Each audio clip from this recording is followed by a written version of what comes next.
what is your hatred for John Cena? Yo, when Hulk Hogan takes a rock bottom better than you, there's a problem.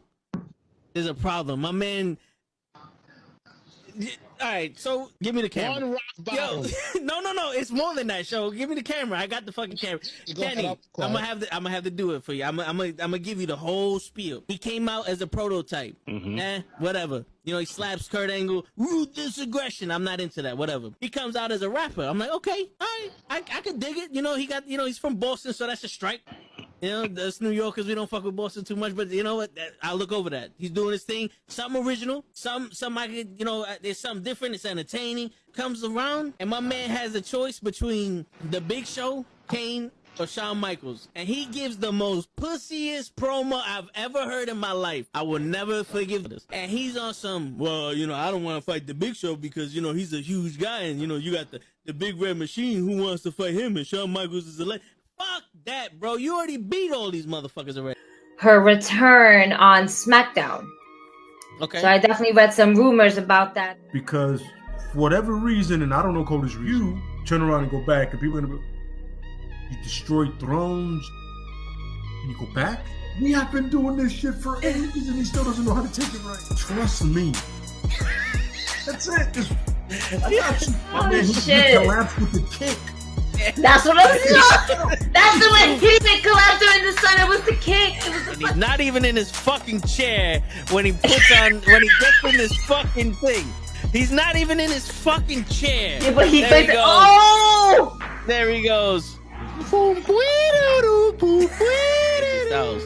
Both matches without the wrestlers were in the table. And on that note, everyone, it's your friendly neighborhood. I stay loose, I stay hype. I stay loose, I stay hype. I stay loose, I stay hype. I could do this all night, cause I do what I like. Yeah, I do what I like. Yeah, I do what I like. Sipping goose, sip is right. And I go with the flow. Yeah, I go with the flow. Yeah, I go with the flow. Cause I know I'm the show. In the zone, here I go. In the zone, here I go. In the zone, here I go. Yeah, they know I'm a pro.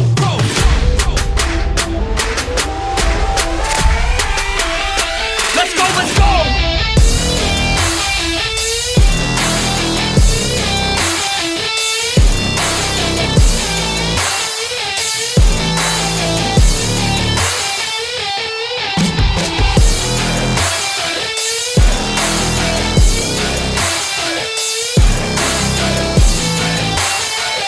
Yeah! Let's go!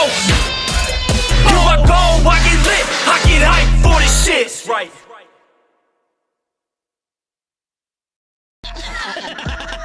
Word. He be like, I got a left elbow and a right elbow. I can break your face with an any elbow. Make sure that you get elbowed in your elbow with an elbow. Got the arm bar, get the phone ball, get around with the bomb with the bomb ball.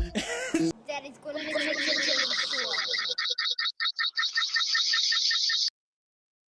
Fucking show fucks it up for everybody. Yo, it's Thursday night. You know what that means? It's Wrestle with NuKKle HeDDs. We got PJ Savage in the fucking building. We got Gigi and that Mexican dude that was doing the flippy shit against Omega last night is doing the flippy shit in Gigi's head. So she's dealing with that. And then we got the living legend, which I can't fucking hear nothing. PJ Savage in the building. What's going on, everybody? Yo, I had my shit on mute. Right, That cool. 4-minute intro, bro. I didn't want to make no noise. He needs to cut that. That shit was 4 minutes. Yeah. He wasn't fucking lying when he said it. That's why I told him to cut it. He's like, yeah, we'll work on it. Never work. I told you it was like 5 minutes. This intro. Shit.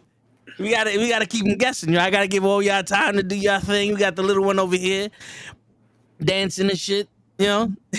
She is everything. Man, this is fire.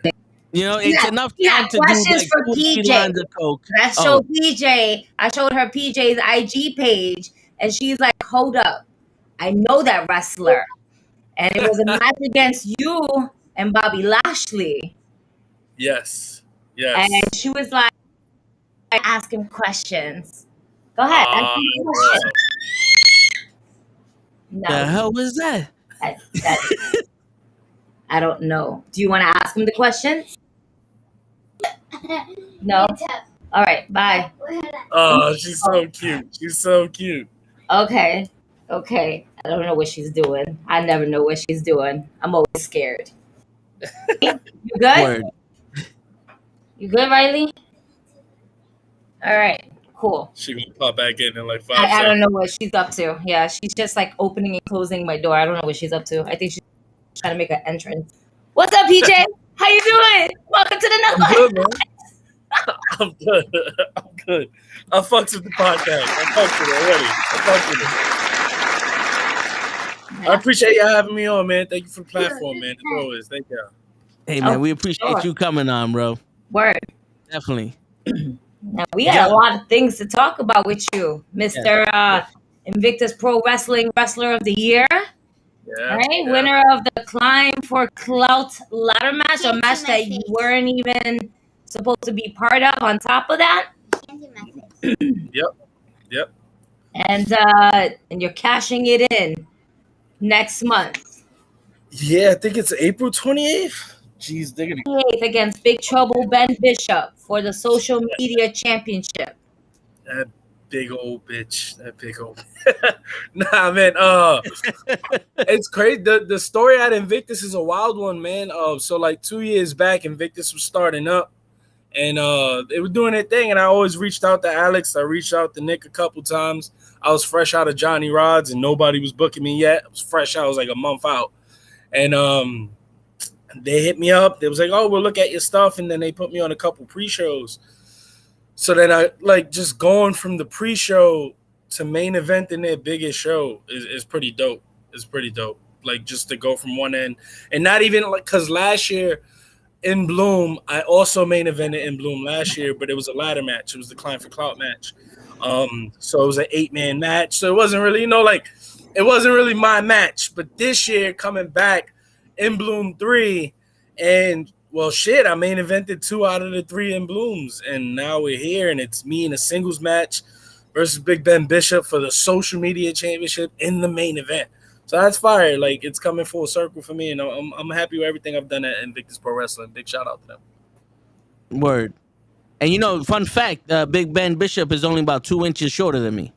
So if you need any tips on taking out a big man, I'll let you know. You know what I'm saying?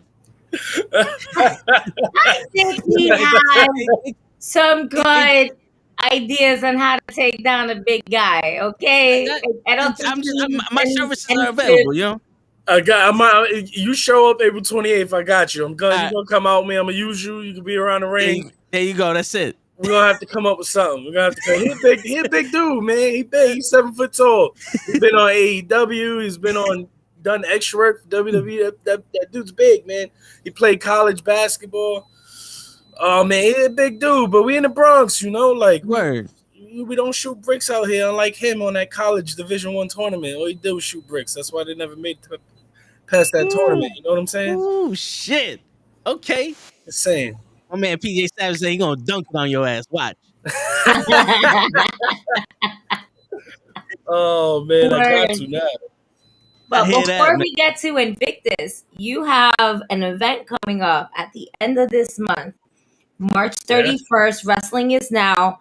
It's a triple threat match between Yuri Conway and Hamlin. Yeah, Hamlin hurts you. That's a big match. That match was originally scheduled as a fatal 4-way with Chavo Guerrero in it. And so everybody knows I do the frog splash. I pay a lot of homage to the Guerreros and a lot of my moveset. Eddie was like a huge inspiration to me. I have 4 kids myself, and all my kids are in the wrestling. So Cody was another huge influence to me in 2016 when I first started training, where he, in his theme song, he was like, there could be more than one royal family. And that really got my wheels turning. So when it comes to just everything and wanting to have a royal family, having the chance, that's why Wynn brought me in. It was like, it's their first big show. And they wanted to test my mettle against a guy like Chavo, but also give a couple of other guys who are killing it. And they're a new promotion. It's starting up, and it's run by SAT, the world's famous SAT, the Maximos. So, the sky's the limit for that promotion. And Chavo, we all know why he can't make it. We all know. It's WrestleMania weekend. Ray's getting inducted. There's a whole bunch of other stuff going on. We all know what's going on.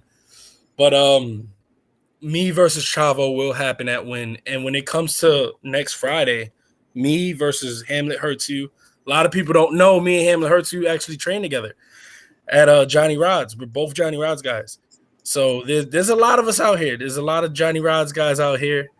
Johnny trained so many people. He trained the Dudleys. He trained Tommy Dreamer. He trained Taz. He trained Big Cats. Masha He trained Slamovich as well. Masha Slamovich. Me and Masha trained together. I caught her right at the tail end, right before she left Gleason's. We used to beat the crap out of each other. Me and Masha used to beat the shit out of each other in training. And big props to her winning the GCW title. Big props. I was there. That pop was, oh man. There was only a few of us chanting for her. And it's always the girls, right? Because you have fucking Nick Gage just like has this whole crew. And I was like, oh, I'm outnumbered here. Fuck these assholes. Let's go, Masha! Yeah, bro, it's crazy. And I don't give a fuck. that GCW crowd different, man. They just different out there. But big ups to her, man. She's been killing it. She was killing it when we was at Gleason's together in that old nasty sweaty ass gym, just grinding it out every single day, every day. And I'm talking we would train hours, like from like 2 p.m. to 10 o'clock at night, 10:30ish, and just leaving the gym. Yeah, we used to go crazy in there. So we're all cut from a different cloth. So Johnny Rods, just to give you guys some insight, Johnny doesn't let you do indies. So when you're with Johnny's and you're training under his tree, you have to stay there. You're only allowed to do his shows. You're only allowed to just be at his gym and learn from him. He doesn't want too many cooks in the kitchen when he's teaching you. So I was there for about 5 years. And so to speak, I drank the Kool-Aid. Everybody was telling me to leave and do the indies, but I kept staying there. Man, I ended up becoming one of his head trainers. I was his heavyweight champion for almost 4 years. We had a show going. It was great. It was awesome. Everything was going. I was about to get looked at by a big company. I don't want to say the name, but then the pandemic hit. So that really crushed me, man. It was tough. But we was always on the track. But then when I hit the indie scene about 1.5 years ago, it was tough because it felt like everybody didn't see what I did on the indies because Johnny's so closed in. Like I wrestled Bobby Lashley, Willie Mack, LaParca Jr., LA Park, Texano, Psycho Clown, Pagano. Like the names was Skade, famous Mexican trainer that trained Cesaro. And like it was so many people. I wrestled and I hit the indies and it was like no one knew anything. And it was like I was just green. So I had to start from the bottom. So like even like Invictus putting me on the pre-show, but it was like, yo, I can hang in your main. Like I can hang, but I gotta prove it. Like the past 1.5 years, I've been proving that I could reach that level. I could be at the top. You could put me on the main event. And man, I'm blessed. The next 4 shows that I'm booked on, it's all main events. It's all me in the main. So like it's awesome, man. It's awesome. Do you feel like that's a better way to train for this industry? Everybody has their own way, their own path. Some people look like they chisel out of stone but don't have no personality. And there's other people like I feel honestly, bro, if we're gonna be real, and I'm gonna be real with you guys, I feel like I have every tool except for the body. Like I'm a big boy, I eat rice and beans and shit, you know, like my girl Dominicans. It's tough. It's tough. Right here with you know what I'm saying? Yep. But like I'm down, man. In January, I weighed 289. I'm 6 foot. I weighed 289 in January, and now I'm down to 265. Nice. So I'm trending in the right direction. I gotta lose the weight, but I feel like I have every single tool at my disposal to prove I could be a main event guy, carry companies on my back, and not only that, but do it at a bigger level. But then, like when you look at how I was being trained by Johnny Rods in such a closed-in, he really gets your mind ready for like being backstage and handling politics and knowing how to talk to people. And he taught me like whoever's the top guy, you stay right behind him. You learn everything and you learn how to do it better. Same thing with promoters. You stay next to them. Not everybody's going to get that learning. Not everybody's going to, because that, man, I got lucky. Like if you look at my training in general, I got trained by WWE Hall of Fame and Johnny Rods, and now I'm being trained by the SAT. Like legendary guys on the New York scene, legendary guys in Ring of Honor, Impact. Like they've killed the independent scene. So I'm kind of lucky on my training, but then I'm still not, I don't have a contract. So it's like I got the best training in the world, but I'm still sitting here. I'm still grinding out shows every weekend. I'm still grinding. You know what I'm saying? But I hear you. It's all a part of it. It's all a part of it. But everybody has their own road and their own path. Yeah. So I can't say which is the right road or not. When it's your time, it's your time, you know? Yeah, man. That's straight facts. Like there's nothing else more than that, man. And then I like the road I'm on right now. I'm representing New York City. Yeah. And I'm putting New York on my back. Like I want to be the New York guy. I'm not going out there saying I'm the king of New York. I'm just saying I'm the New York guy. You know, like that's just me. The presentation, the Timbs, the Yankee fitted. Like it's me. That's who I am. I came out one of the first Invictus shows in the Bronx.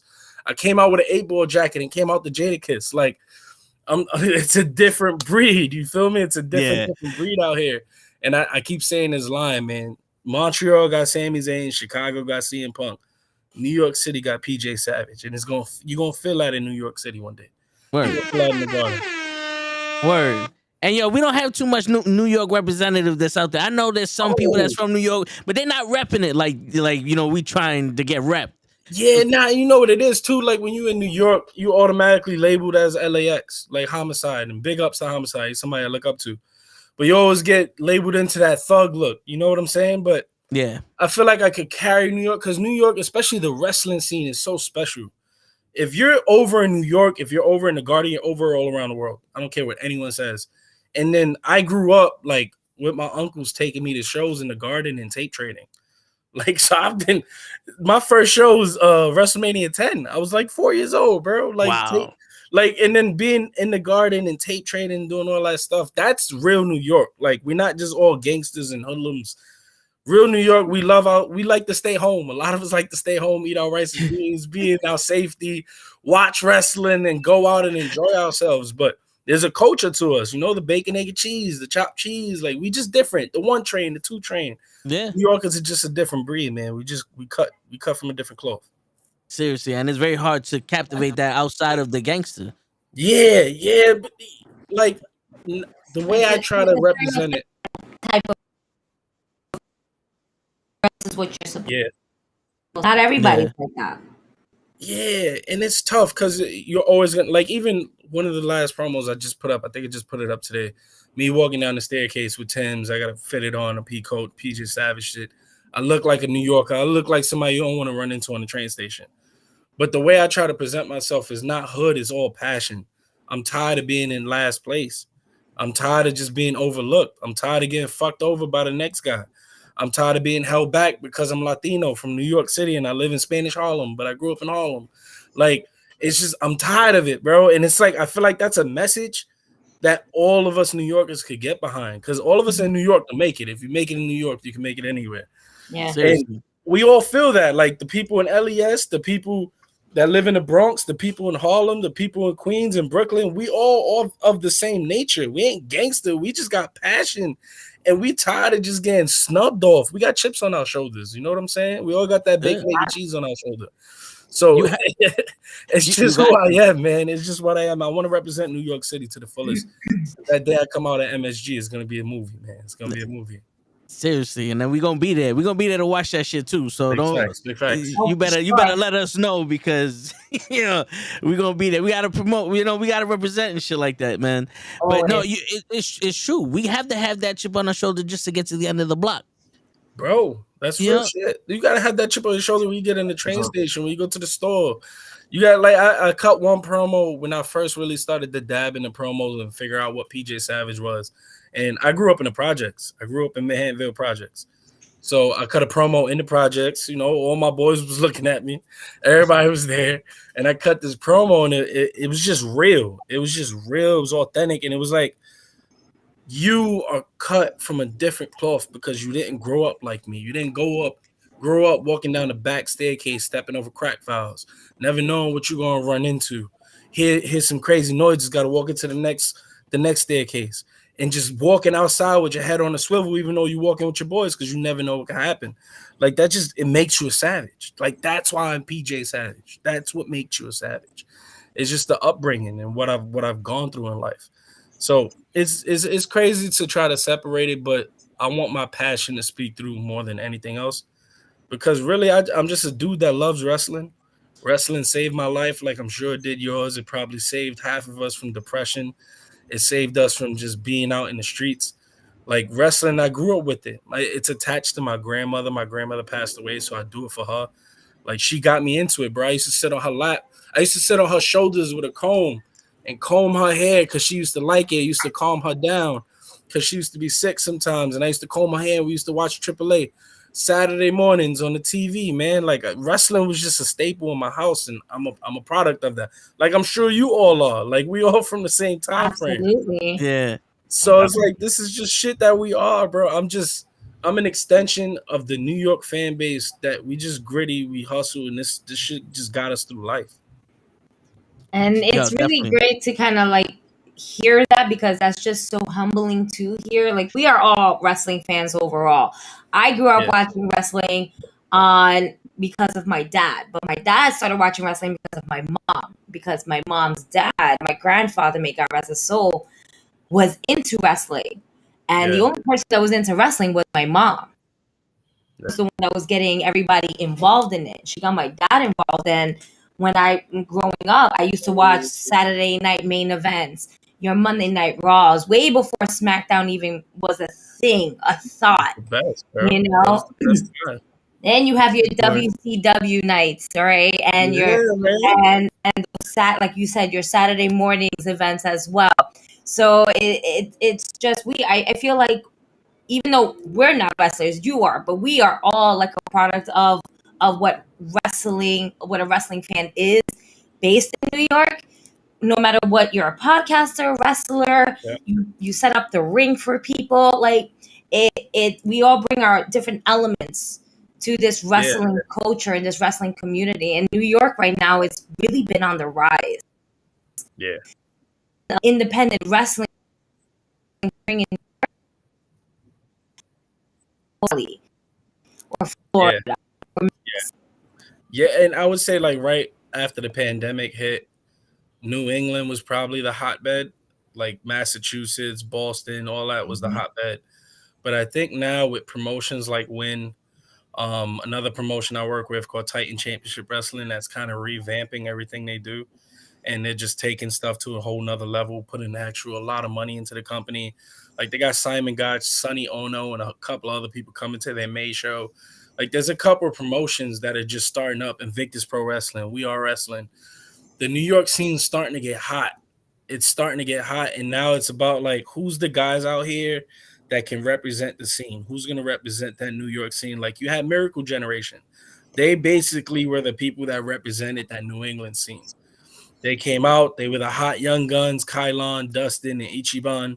They're also wrestling with Win there in the main event now with SAT and CMD with Lindsay Dorado. So but now it's like, who's going to be those New York guys? And there's a couple of us, man. Like Darius Carter is one of the OGs out here that's been repping it. He's been repping it for what, like 10, 12 years now? Yeah. Can't wait to go to work with Darius Carter. But me and him, we've had a whole bunch of conversations. He knows what I am. He knows what I bring to the table. He knows the kind of cut that I am. Like, I'm not going to stand in the locker room. I'm the type of dude that's in the locker room that everybody likes. And that's for the simple fact of I just want to be the best.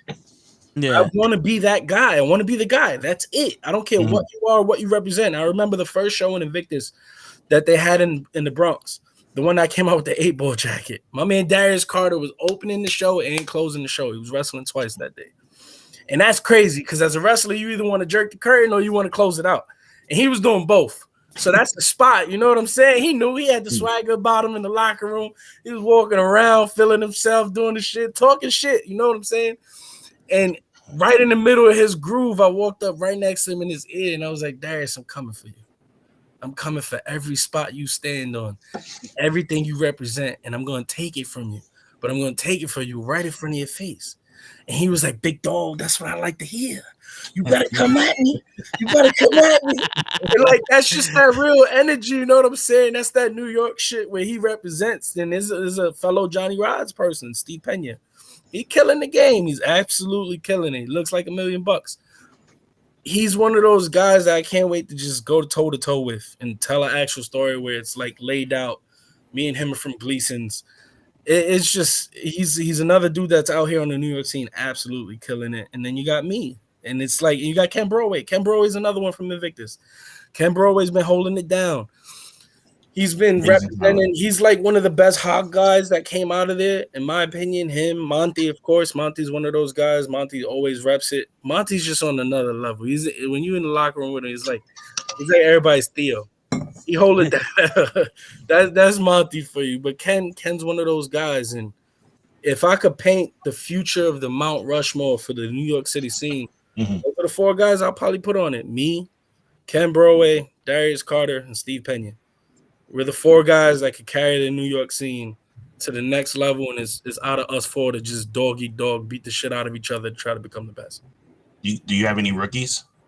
Oh man, there's a couple. Like I know Fallout Club, even though they don't like me. Battle Club, they got a bunch of people down there, bro. New York City, weird, bro. What happened? From the Fallout Shelter? Yeah, over there at the Fallout and Battle Club, they're one big tree. I don't know why they don't like me, but I honestly don't, bro. I feel like if you're in the New York scene, we should uplift each other and not hold each other back. You know what I'm saying? I know I used to run in a group called Takeover, and they wasn't too fond of a couple of members in the Takeover. Okay. I guess I got some of that washed off on me. But that's another promotion right now. They're really holding it down. They got a lot of great rookies coming out of there. What they're doing in that school is kind of special. Right. There's a lot of Johnny flavor over there. Like their trainers in Santi, Pena, Masha, and Prince Ahmed. Those are all Johnny guys. Those are all Johnny. There's a lot of flavor down there. Like shout out to Prince Ahmed. He's always killing it. But I trained that bitch. Like he was one of my boys. You know what I'm saying? Right. But they're doing a lot of special things in SAT, man. You can't ignore them. What they're doing when and the guys that they got coming out of their school. You got guys like Brando Lee. You got guys like Face.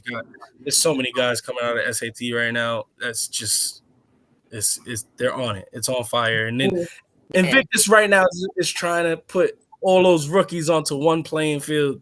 Right. It's gonna get messy. It's all over the place. But one of the guys I really like, and I can't forget to mention him, is NuKKle White. NuKKle White, he's on fire. He's always trending up. He's really good. I like the way he looks. Yeah, he's on another level. He's gonna be one of those indie New York legends. And I always tell him that whenever I see him in the locker room, it's like we're gonna represent the New York scene. Chris Barton's another guy. Barton on the tag team scene is undeniable. Him and Dominic and De Niro, fight or die. Those are my boys. I had to sponsor them at Invictus, so I fucking loved it. It was great. They're just they cut some of my favorite promos, bro. Their promos. Go, man. It's just it's so fun watching a big man that size to fly out the ring. No, I mean, you don't see that a lot. No, not at all. Me and Barton had a little feud at another company called IWA, but it sucks because he wasn't mentally just in the right place during that feud. So we couldn't get like 100% out of him. But I feel like if he was there mentally 100%, that feud me and him had at the beginning of last year would have won feud of the year. Right. But he just wasn't in the right place. And it's just if it's not the right time, it's not the right time. But he's a special talent. He's killing it in Canada right now. Superkick loves him. So big shout outs to Chris Barton. He's doing big. Well, yeah, he's a lot lately. So he's been doing listening they to love him out there. City tours on the way over there. They love it. Influence are getting into this whole thing like top wrestlers that was like, yo. It's a mix. So like my favorite, I guess you could say like what was my John Cena, my Hulk Hogan. It was Bret Hart growing up because that was my guy when I was a kid. I always wanted to be that kid to get those glasses. But he's more of a technician, and that's not really my style. I'm more of a like punch you in the face, knock your teeth out kind of guy. You can hit me 20 times, I'm gonna get up and hit you once, and that's all it takes. So when I first started to like become a wrestler and study, I veered away from Bret, and like Triple H was my zoom in. Like he's a guy, he's just the cerebral assassin, the brawler, the brute. His fight style is rugged and it's very clean. Also, he's somebody I studied heavily. And then in 2002 when he came back to the Garden, I was there. That was one of the moments for me that like led me to go, I want to become a professional wrestler. Because just again, like being a part of the New York culture, being a part of the tape trading and all that stuff, I know what the Garden sounds like when somebody's over. And I never heard anything like what Triple H got that night. Never. And that really stuck with me. It was like, that's what I need to make the crowd feel like. If I can ever make that Garden jump like that one day, I did something special. You know what I'm saying? So Triple H was a huge influence to me. And then the next two I would say is Dusty and Rick.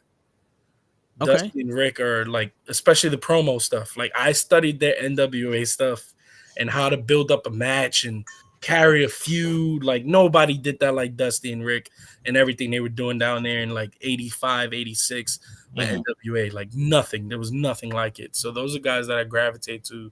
And then my last one I would probably say is Stone Cold. Of course, I have other influences, but Stone Cold merely because I think he's the greatest of all time for the simple fact of the man was in WWE for what, 6 years, 7 years? And look what he did. He broke every record. He broke every record imaginable when it comes to selling out stadiums and when it comes to just overall pay-per-view sales. He was Mike Tyson of pro wrestling during that time. And I want to bring that back to wrestling. That's what I want to bring back. I feel like that's the one thing missing from professional wrestling. Professional wrestling doesn't have Conor McGregor. It doesn't have Floyd Mayweather. It doesn't have Mike Tyson. We had Stone Cold. Doesn't, and no disrespect to Roman. Roman's absolutely killing the game.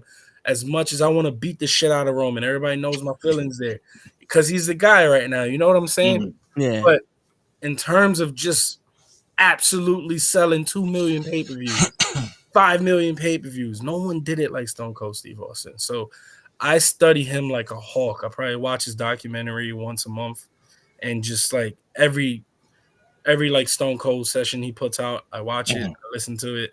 It's like a Bible for me. So like Stone Cold's a heavy influence. So those are a couple guys that I really, really got, especially from the higher levels, the WWE levels. But if we're gonna go a little bit lower, Jay Briscoe will always be one of those guys for me. 2016, Best in the World, I think it was Jay Briscoe versus Jay Lethal. That shit was really special to me because it was two guys that are in Ring of Honor, and I was a WWE guy. You know, growing up, we're all WWE people. Yep. So to watch people not in a big name company, because Impact almost did it when they got Hogan and RVD and all those guys. There's a lot of buzz, but no one really brought back that WCW feeling or just took over and was a bigger story than anything WWE was doing. And Jay Briscoe, a tag team wrestler with Jay Lethal, who was Black Machismo, they took over the wrestling world, man. Like the House of Truth was special. And Jay Briscoe's title run in 2016, I'll put that shit up against anybody's title run with any company. It was nothing like it, man. There was nothing like it. So, and that kind of really pushed me. That was like the final straw for me in 2015, 16. It was like, I got to do it because it's attainable. It's attainable. No, for real. Yo, so I was watching one of the other podcasts you did not too long ago, and you know, I'm doing some homework on you, and I overheard that you have these books that you write your ideas in. Yeah. So I like to ask people if you could write your own storyline, you know, fantasy booking. Yeah. How do you see yourself, like, because you're a WWE guy, how do you see yourself winning your first title? Oh man, yo, there's only one way for me to win my first WWE championship, and I want to do it in Yankee Stadium. Ooh. That's the first. Like I've always said, why don't we do shit in Yankee Stadium? Because the Bronx got that, bro. Like, and it's just like, like growing up, I'm a Puerto Rican kid, New York. I'm Puerto Rican and Irish, but like I'm Latino. Like, there's no Irish in this face. So like, growing up, Irish. it was for me as a kid. It was always either be a wrestler or play shortstop for the Yankees. Everybody wanted to be Derek Jeter, you know. Of course, facts. I always wanted to smack that wall. So imagine just smacking that captain sign to go win the WWE championship, and just really, I feel like that would really represent New York City. And then I want to do it against whoever's the best at that moment. That's the thing with me. Like, I want to put myself on the Mount Rushmore of professional wrestling. Mm-hmm. That's my goal, bro. Like legitimately, like so you guys can get inside my head, and I just started telling people this, but when other people study wrestlers, a lot of guys study RVD, Jeff Hardy, and a lot of guys, Eddie Guerrero, and nothing against those guys. Those guys are heavy influences on me, especially Guerrero. But I study like the top, the tippity top. Yeah. The Flairs, the Dusties. But when it comes to who I want to be better than, right, I don't want to be better than Austin, Rock, Triple H, Roman. I want to be better than Vince. I want to have my name synonymous with professional wrestling, right, with WWE, with the logo you think me. Like, that's what I want 20, 30 years from now. And I know I can do it. Just given the platform and the right time and space to do it. But I feel like if you're going to tell this whole story, you got to have it be a guy from New York City. Because New York City made WWE. If it wasn't for the Garden, WWF wouldn't exist. This is You know what I'm saying? It's like yeah. the history that's here. Yeah. The history that's here is insane. So why not have it be a guy from New York City to be the one that does it? It's just, I feel like it'd be a romantic story. It'd be something everybody bites onto and really, really gravitate towards. But whoever's the best at that time in Yankee Stadium for the WWE Championship. Baby. At a WrestleMania? Oh, man. Oof.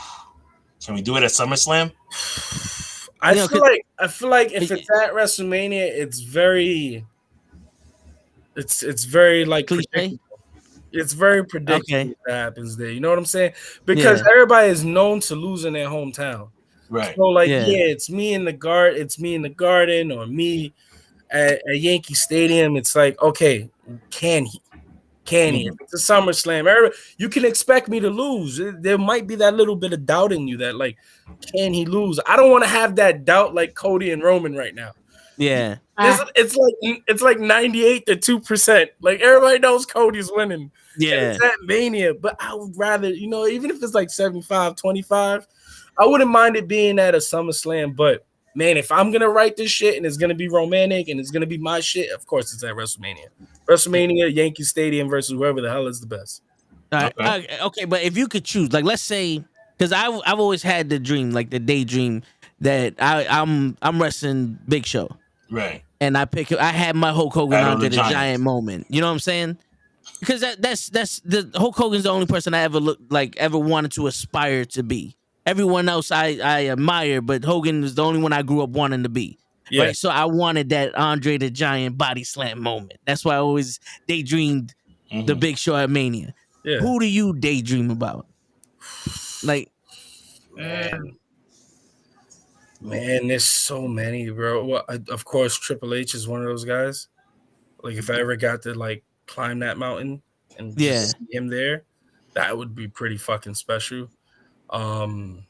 Stone Cold, of course, just because of what he represents. If I could pluck him out of the 90s and put him in whatever year I'm in there, that would be one hell of a story of just two guys beating the shit out of each other all over Yankee Stadium. That would be fucking special. Throw some garlic fries on him, But them shit slap. Yeah. They slap. Garlic fries hit different. They hit different. You don't need a whole pack of gum afterwards, but them shit slap. You gotta put the buffalo sauce with it. Yeah. Oh, bro. Oh man, you know what you're talking about. See? Bro, Toe don't like hot sauce. What's wrong with you? I know. Listen, we get them the non-spicy. Hey man.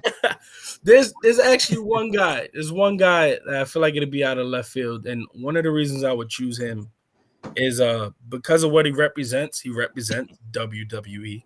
Right. He's like the guy, and I want to be accepted. I want to be accepted in that brotherhood. It's one of the reasons I got into the business, watching like Legends of Wrestling and seeing Brad and JR and all those guys sit around the round table smoking cigars, just talking shit, because they are the business. They are part of that conversation, and they could talk because they shed the blood and the tears for it. But Orton would probably be one of those guys, man. Okay. Randy Orton would probably be one of those guys. He's one of the greatest of all time. Orton is a special wrestler, so he would definitely be up there on that list. So let me ask you this: we know that you are very talented in the ring, right? But do you have a hidden talent that nobody knows about outside of the ring? Can you sing? Nah, hell no, I can't Can you sing. dance? He plays guitar with his feet. Are you a chef? We need to know. Nah, I'm from Manhattanville. I got hands. We asked the hard questions here. You got the Congos ready for us. Like, we need to know what's the hidden talent besides you being an in-ring performer. Big fat. I'm one hell of a cook. I do most of the cooking in the crib. They'll hope my girl don't hear this. She hardly do any of the cooking. I'm the cook in the house. Okay. Yeah, man. I throw down. You know what it is, man? I grew up with my grandmother and my uncle in my house. My uncle did a lot of the cooking, but so did my grandmother. She did it on special days. So like it started for me with the cooking. It always started on like holidays, like Thanksgiving. I wanted to be special. I wanted to have that tradition for my kids. Right. You know, I guess that was the Irish in me. But I did grow up with my grandmother. And she would make sure everybody came over to the house and we make pateles and all that stuff and pull out the big table. One person doing this, one person doing that. I wanted that for my kids. So it started out with me just trying to cook a turkey. Right. And then after that, it was like, well, damn, I could cook a turkey. Rice was a little hard for me. It took me a couple years to get the rice down right. But I got the rice down and then I started dabbing in curries and barbecues and all this other stuff and butter, salmon and all this. Like I can throw down. Okay. My girl always says we make a lot of money if I have myself a little food truck because I know how to put shit together real quick and it's banging. It's banging. Okay. So can we possibly see you? Can we possibly see you like on Next Level Chef? Yeah. You know what though? If they have like a WWE, AEW, a bunch of wrestlers on there, then I'll be one of those. You know. I'm just saying you need to listen. Just like you want to represent New York and be that first guy in Yankee Stadium, then we need you to be that first. I want to sit there in my living room when the commercial comes up after the Super Bowl, and I'm like, yo, I know that guy. He's just yelling up to the top level. I'm a savage. I'm a savage. Yeah, like that's gonna be your catchphrase. Like every time you win, you got the competition. Like yo, I'm a savage. Like I'm here. Yeah, that would be fire, bro. That would be fire. One of my goals though, once I sign a contract and all that, because I always think about the future. I want to set my family up. I do want to own a restaurant called Abuelitas. Okay. Just for my grandmother and some for my kids to grow up. So I don't want them having jobs or anywhere else. I want to have, have them grow up. You want to work, you want to earn, you do it under us and have a family business. So that cooking is a little bit of a passion for me. I always told my wife, if it was another life where wrestling never existed, I probably would have been a chef or went down that lane. Nice. So we're going to invite him to the barbecue this summer. Yeah, I got you, bro. I'll bring the penne. I'll do it all, bro. I'm telling you, I got you. All right, there you go. Just stay away from the potato salad. No. Yo, bro, I go to Costco, I get 2 gallons of potato salad, and it was so good. That's all we need. Terrible. None of these motherfuckers didn't even touch that shit. I had to eat 2 gallons of potato salad myself, bro. My guy bought potato salad from white people. It had no no flavor. Listen, bro, you didn't even taste it. It had flavor. It had flavor. It was red potato. There was red potatoes in that shit. Yo, first off, I was cooking everything else. All right. You know what? No one wanted to bring a potato salad, and I was like, "Yo, you can't have a Spanish barbecue without potato salad." So fuck it. I'm making the ribs and all other shit. I'll bring the potato salad. Give me the bucket. Listen, we have established in the last my room with events that we've had that we need to just eliminate potato salad from our menu. From Toe. Right. I could make pink potato salad. See, look, Raquan over here even knows potato salad's bomb. See, he knows. Not the potato salad that Toe brought that night, all right? That's the potato salad. Who made it? Nah, it was Makuda. Shit, there was red potatoes in that motherfucker. But here's the thing, you ever notice, like when you go to a black barbecue, you go to a Spanish barbecue or family gathering, right? And there's potato salad there. You look at all the food, you never question anything. The first thing that comes out your mouth is, yo, who made the potato salad? Yeah, that's a fact. Yeah. That's a fact. Out of all the foods now there, who bought it? Who made it? Who made it? Like, you probably take a little bit, like a spoonful, so you could taste it, and you put one little bite in your mouth. You do that. No, I'm not getting no more. Yep, that was So brought that shit to the fucking barbecue. We looked at it. Damn. Yo, for 3 weeks, I asked these dudes, who's bringing the potato salad? Crickets. Crickets, I tell you. So I said, fuck it. It's here. Let me just take it. You know, you get a little bit. You take a spoonful. Just fucking take it. You heard that? Fuck it. That fuck it was like, I'm gonna just throw this shit together. Yep. Like, I know how to basically do this. No, but it's no. Nah. I bought it. I bought the potato salad. I didn't make it. I bought it. Oh, that's even worse. No, bro, now you understand our pain. I was not gonna try to make potato salad in 20 minutes. That was not a problem. Like, yo, I made the ribs, the chicken. My brother made the burgers. Show bring the panini. This man made a whole fucking barbecue for the whole Bronx and Spanish Harlem put together. Not for nothing. I brought so much food. Yeah, I brought so much food. These guys took shit home and they had shit for a week. That's good shit. That's good eating. I had the chicken I had left over got spoiled. That's how much I bought. I'm coming to the next one. I'm coming to the next one. All right, cool. I'm bring these empanadas I make, bro. I stuff them with my doodles. That's fucking cool. And cheese and all that, bro. They're gonna be hitting different. They're gonna hit on a different level. Nice. So we already got some opponents. You guys have opponents lined up for you. You have the match coming up on the 31st. You have Steven Cruz has food coming from up that in April. Who else do you want to face this year alone? We're not like, if you can pick your like opponents and everything like that, your own fantasy booking, I guess. Yeah. But who would you really want to face this year, no matter what promotion you are in? There's a top 3 for me right now. Jacob Fatu is one of those guys. Okay. For the past like year or two, a couple people saw us at a couple shows. We always like pass by, and me and him are cool. Like he oofs, you know what I'm saying? Like, he's a cool dude. We bonded over one sentence. He was like, yo, I got like 6 kids, man. I was like, yo, I got 4. He was like, yo, this shit crazy, right? And we bonded. It was just a bond, and then we hit each other up a couple shows, always linked up. He's somebody like me and him will go to war, and I feel like it'll just be a masterpiece painting of just like brutal but athletic and just something that would tell a story that no one would forget, man. He's definitely one of those guys. If I'm definitely gonna fantasy book, John Moxley would be one of those guys for me. You're gonna be bleeding. Well, he's already bleeding from that match. He's going to bleed on his entrance. Yeah. But he just started cutting himself now. He's like, oh, PJ Savage want to fight me? Let's do this shit now. He heard his name and like a nick happened. He's like, oh, someone must be talking about me. Everybody's ears be ringing. He just gets a brand new cut and starts bleeding. I don't know. Oh, somebody else is talking about me. There we go. That's it. It just started dripping. Another guy before he hangs it up, because he probably has a couple more years left in him, but Samoa Joe.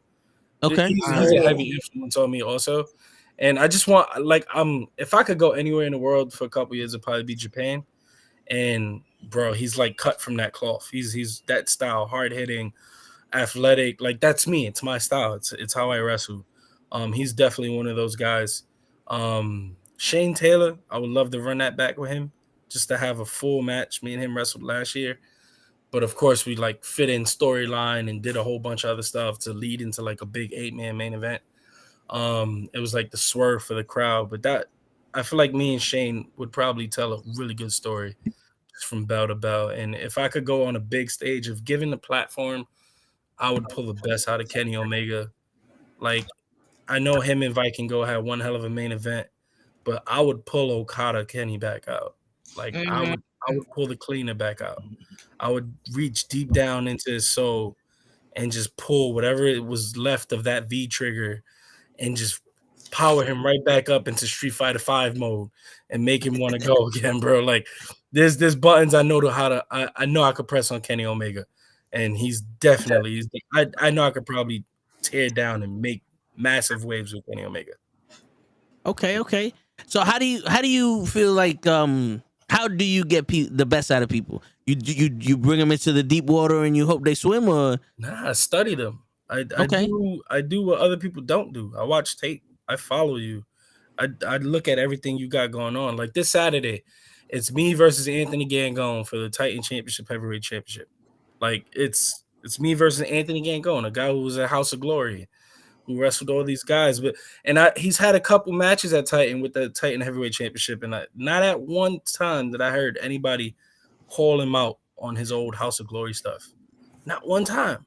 Not one time. I'm sitting there and I'm like, all due respect, the best version of Anthony Gangone was the guy that lined up against Leo Rush, the guy that lined up against Johnny Gargano, the guy that lined up against TJ Perkins, Cody Rhodes.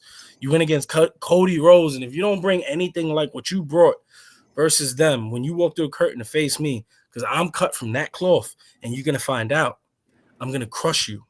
It's going to be easy pickings for me that night. Because there's a different side of you. When I face Bobby Lashley and I'm just this hungry indie guy and I'm trying to make a name for myself, there's a different side of hunger to you.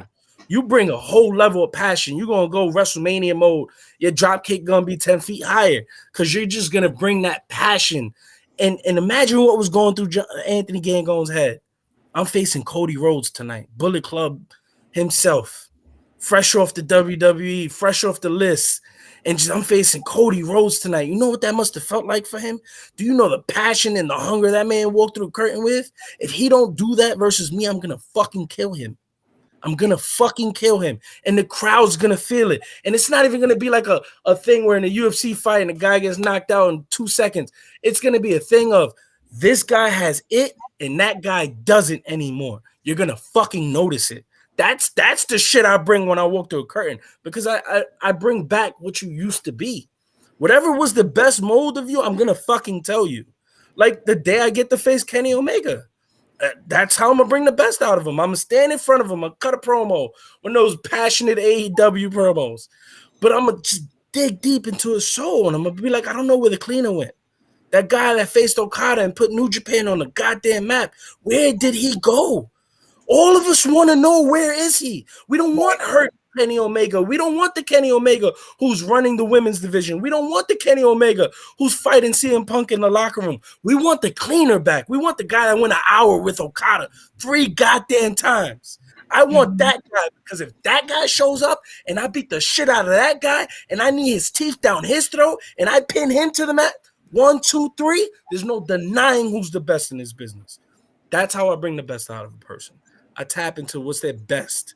What was their best? And if they're at their best right now, I'm gonna tap into that. I'm gonna bring it out. Like if I'm in front of Ken Broadway, he's at his best right now. I'm gonna tap into right now. But that's how I bring it in. And I got that from studying Bray Wyatt. I want to almost like the Bray Wyatt who's coherent, who knows how to speak. You know what I'm saying? Like Bray Wyatt that you understand. I want to put together those movies and I want to be able to bring the casual fan back in, but I want you to understand everything I'm doing. And it's very easy because let's say if none of you know Anthony Gangone, but if I start naming Johnny Gargano, you know him. I named Perkins, you know him. I named Cody Rhodes, main event. In my career, I want to be known for the main event. So I know what I'm doing. I'm tallying up so that way the casual fan can go, ooh, that guy faced that guy? I got to see this. And make you interested. I want to work with the casual fan and get him, drag him in. But also, I'm fucking with the wrestler I'm facing. That's why a lot of guys are afraid to face me because I'm going to fuck with you. I'm going to tap into it. You know what I'm saying? Even with Bray, when he did that weird-ass WrestleMania match with Cena. It was weird as fuck, but Cena in the NWO shirt, that was saying, you should have turned heel. Yeah. I'm just going to say you should have turned heel. There's no subliminals with you. Yeah, I'm not subliminal. I'm New York. I'm gonna hit you right in your mouth. Word. There's no reason to beat around the bush. We just get straight to the fucking point. Big fucking. This is how it is. This is how I see it. You don't see it that way? Go fuck yourself. That's fuck it. you, Mama Webble. Then that's it. That's it. That's how it gets done. Oh shit! You're asking for something you don't want, Saturday brother. With Raymond, stop kissing ass, Raymond. Raymond, you go sit your ass down. Stop kissing Anthony Gangone's ass. And this is the shit I'm talking about, right? There's a whole, the scene. They like to kiss ass with whoever is considered a pillar. Right. The Dan Math. They love Dan Math. They love calling him the king of New York. Dan Math, I am going to be the king of New York when this shit is all said and done. I am going to be the king of the North, but I'm not going to call myself that. The fans are going to call me that. That's the fucking difference. Anthony Gangone, he's a fucking pillar. He's one of the best guys out here. Win, lose, or draw, you're gonna know who's the better man. And half of you already know it, and you just deny me the fucking bookings and you deny me the stage. Why? Because you want your guy to stay golden. This is why I'm not allowed in a lot of companies. They want their guy to be the guy, and they hate when the guy that comes out of nowhere, and it's like, who the fuck is this guy? Holy shit. Damn, this guy's it. Where he come from? I make your guy look like shit. I make your guy look like he can't even fucking stand next to me. That's the shit I bring into the table. And that's your guy? Guess what I'm going to do to him on Saturday? He's just another guy on Savage's list. Guarantee. Facts. See that, Ray? Starting shit on my show again? Fucking around, coming here. Ray's a homer. He's a homer. That's what he is. He's a fucking homer. Shit. Want to tell Santi that I'm over here breaking K-Fab and shit?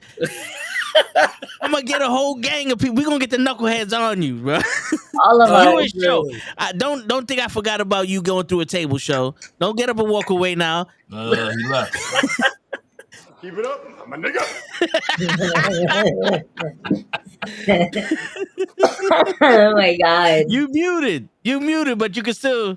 I said, PJ gonna try to put me through the table? Yeah. What I do? One of us is gonna put you through a table. You know what the fuck you did? Team. You was late. You got it. Listen. You was late. Because she was late. Yeah. Hey, if I put you through a table, that means I like you. Word. I'll take it, bro. We had to put you through 2 tables. Shit, now. Shut up, bitch. Nah, go do what you gotta do. I didn't realize you was gonna get up and run away and shit. Nah, I'm right back with it. You see, New York is on hold the it a little bit longer. He's like, I was gonna take a shit, but y'all called me out. I said, what? What I do?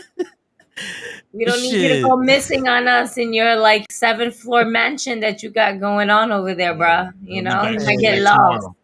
Yeah, I was my man will go get a cup of water, come back on Tuesday, be like, yo, fuck, I fell asleep, my guy, my bad.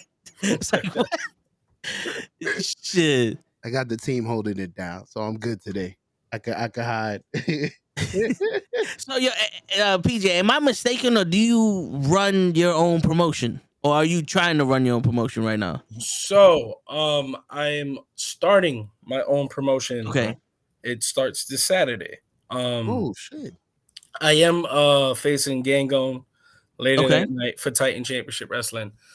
But Titan, the people who run Titan gave me an awesome opportunity because they know they've known my history. So at Johnny's, I was head trainer. I did his YouTube show called it was a WW Flash. It was like 8 episodes right before the pandemic hit. I was booking, I was doing directive, all that. I was creative. I have a knack for the backstage stuff. IWA, I'm heavy-handed in IWA right now, where I'm heavyweight champion. The YouTube show, I mean, there's a correlation there. And the people at Titan kind of saw it. They saw what was going on. They saw what I brought to the table, and they gave me an opportunity to start my own promotion with them. And I was like, look, we'll put it under the umbrella, but what do you want this to be? And I was like, look, if I'm going to start anything, I kind of want to help out the people behind me. Or the people that got left behind, or the people that no one's thinking about right now. And how can I do that? So the promotion I'm starting up is called Chosen Pro Wrestling.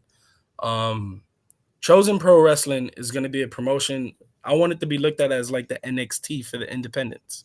Okay. And I know it's very weird or like very broaded, but I want it to be a place where if you see someone on Chosen, you're going to end up seeing him on Invictus. You're going to end up seeing him at Magic or Battle Club or We Are Wrestling or different promotions, where I'm not going to turn anyone away at Chosen. Anyone comes up to me, hey, look, man, I'm not getting the bookings. Now, if superstars hit me up like a Dustin or Kylon from up there, Miracle Generation, they go, can we get booked? Nah, get out of here, bro. That motherfucker's already independent tax. Get the fuck out of here. I ain't putting you on Chosen. Chosen is going to be more for even if that vet that's been around for 10, 20 years that just ain't getting the shine right now. I'll give him a chance. I'll put him on Chosen. Let's see who can see you. And maybe, who knows, maybe Invictus will pick you up. Or that guy like me who was fresh out of Johnny Rod's, didn't know how to get started. I was hitting up everybody on Instagram, on Facebook, sending messages, sending emails, doing everything, not getting any words back. Like I just didn't know what to do or how to do it. I'm gonna open up the door for you guys. Come, hit me up, hit my inbox up. I'll shoot you all the dates. Show up, I'll book you.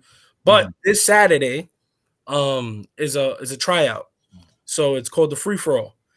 The free for all is gonna be from 8 a.m. to 2 p.m. and it's just a tryout. And I'm picking the whole roster from this tryout. The whole first set roster of Chosen Pro Wrestling is gonna be picked from this tryout.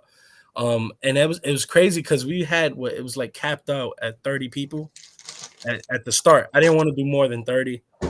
And then all of a sudden we hit 45 confirmed like within 3-4 hours. So we had to raise the cap up to 60, and then we raised the cap up again.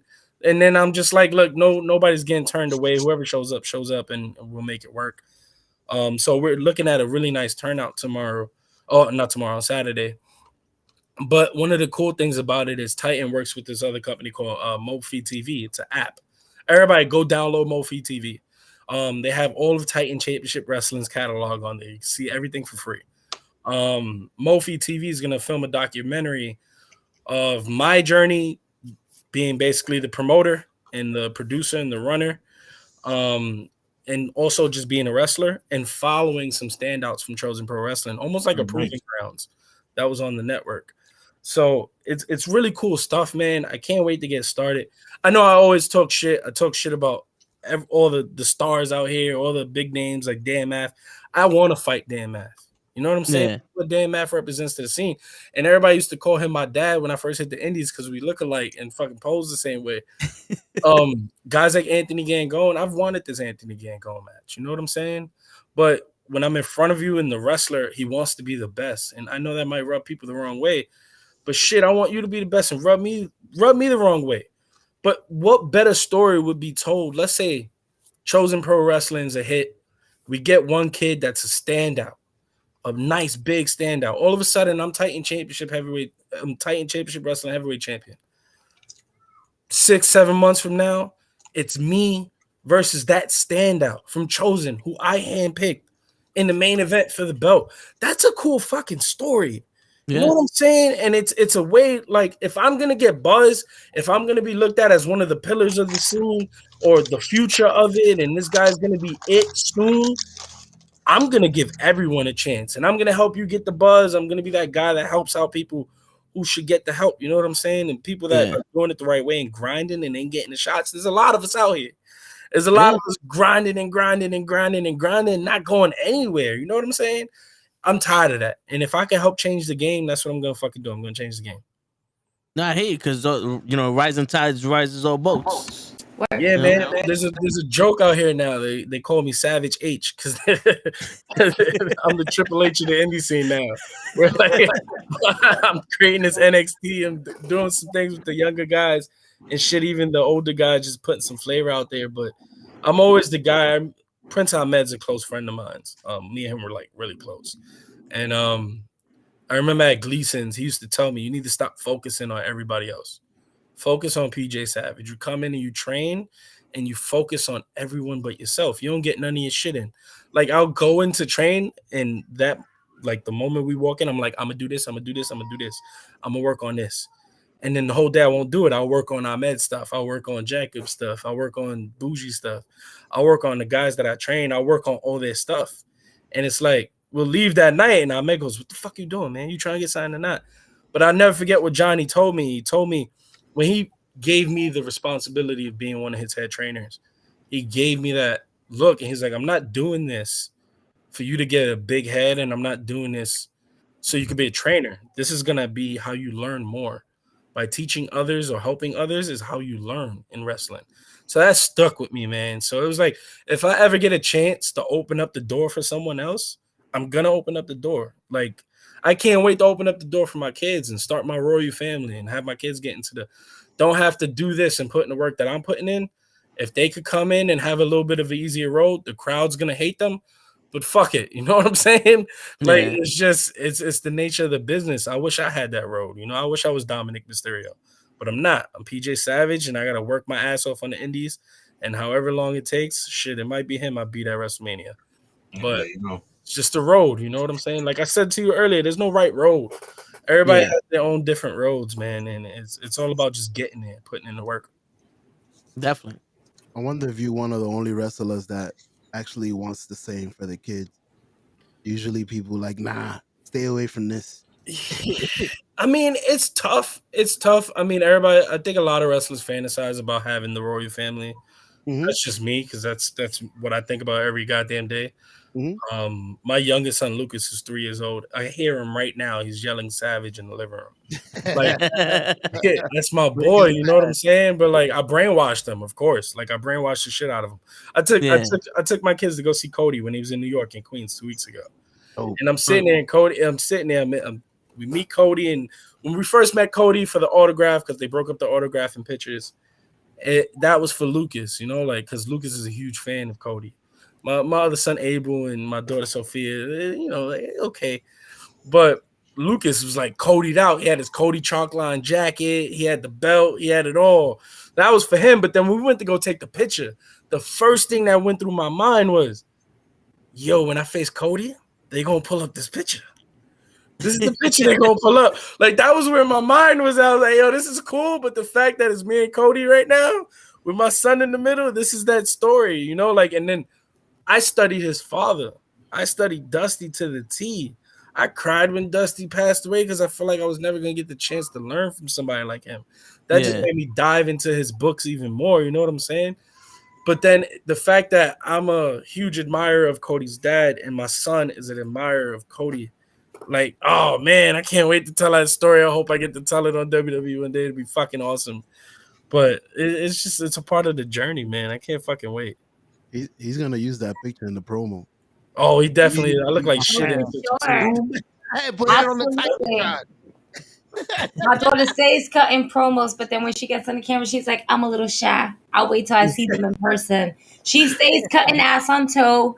She stays cutting ass. Yo, for real, she be sending me promos of her cutting ass on me. I love it. She be sending promos. The middle Out of the the day. blue. Like, she's like, no. Finishes the homework you and she's already cutting promos on it. You mad because I'm out here in Puerto Rico and you over there in New York, cold, bald, and short. I'm living my life and you're just stuck being short and bald. And I'm going to be taller than you when I'm like 16 and you're just sad. Not even when she's like 8. Yeah. Yo, but even without even cutting the promos, she's so very much into wrestling. She'll watch it with me. I take her to WWE events. I take her to AEW events. I take her to independent wrestling events. When we were at We Are Wrestling, just recently, she was handing out everybody candy. JC She gave the rest of the Jay fishies. Bougie. She was giving away Swedish fish. She was giving it to Jay Bougie. She was giving it to Mantequilla. She was giving it to everybody. Big Cuzzo hits up my page and he was like, yo, but where's my candy? I said, Papa, you never came on that side. I don't know what you want me to tell you, bro. I don't know what you want me to tell you. But she loved it. And she's like, and now she's like, that's it. Every show we go to, we need to buy candy. We got to buy the Swedish fish, M&Ms. We got to buy. I was like, well, we got to make sure it's going to be quick because we can't give them hard candy. They got to go back in the ring. She's like, word. Yeah, and it's crazy. We're forging that next generation of wrestlers and not even knowing it. And they're all going to be in the business. Watch our kids watching us do what we do. I know my son watching everything I do, and your daughter and everybody else that's getting their kids involved. That's why, like, if it was playing football, I'd probably be a little bit more hesitant. I know how violent football could be. I played football. I messed up my knee playing football. It could be tough, but wrestling, you're taught to protect yourself. You're taught how to jump off of crazy shit and fall the right way. You're almost like stuntmen in a sense. So, like, and then I'm going to train the shit out of my kids. Like, I'm going to train the living shit out of my kids, man. So, like, I'm definitely going to get the kids involved. And I'm just selfish. I want that royal family, bro. I want that royal family. I got the picture up with Cody real quick, too. I don't know if y'all can see it. Uh-huh. Oh, yeah. oh, no. Remember when you had this picture with me? You want my title? Yeah. Yo, not for nothing. You said you don't look like shit. You look like you ready to fight him. Bro, that smile on my face. That smile on my face is like I fucking got him. I got him. This is the story. Like this motherfucker been running for me for so long. This is the picture right here when they showed up. Put your hand on my kid. I'm gonna have to put my hands on you. That's it. I was just holding him. No, you weren't. You squeezed the shit out of his arm. He told me when I got home. Fuck he went home crying. Oh man, it's crazy. That's why I had that smile on my face. Like, I got you, bitch. I got you. I got you. You think you're not gonna wrestle me? I'm gonna take this picture to creative real fast. Word. Long-term storytelling right there, brother. Hell yeah. Oh, that's right, pro. Storytelling. He gets tight when we tell him that shit about AEW. Here you go. Here we go again. Watch him show up out of nowhere. He's in the chat. And he says, I still don't like Logan Paul. I don't like that motherfucker. You see, my boy David. You jump 1 or 2 fucking times in a match, so make you a goddamn wrestler, all right? Fuck, I could jump 2, motherfucker. Hey, shit. You more of a wrestler. I mean, you can't jump high. I don't know what you're talking about. Oh, first off, I don't know how Logan Paul gets the title shot. I've been fucking calling out Roman Reigns for 2 years now, PJ Savage. Because remember, the rules in the WWE is if you call somebody a bitch, you get a title shot. So I call Roman Reigns on this podcast a bitch, and I want my Universal Championship #1 contendership match. You're the #1 contender now. I've been the #1 contender for 2 years, and he's been ducking me. That's why he don't come to the New York shows. You can get them to pay attention to you. You just gotta lie about being offered a contract. If you lie about being offered a contract, like that girl that did on the Logan Paul shows, lied about being offered a $20 million contract.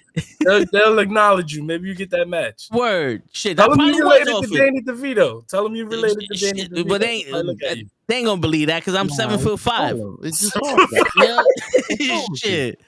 You know what I'm saying? I can't stand you. I probably was off for checking. This is why we have to give you rules when you go out with us. All right.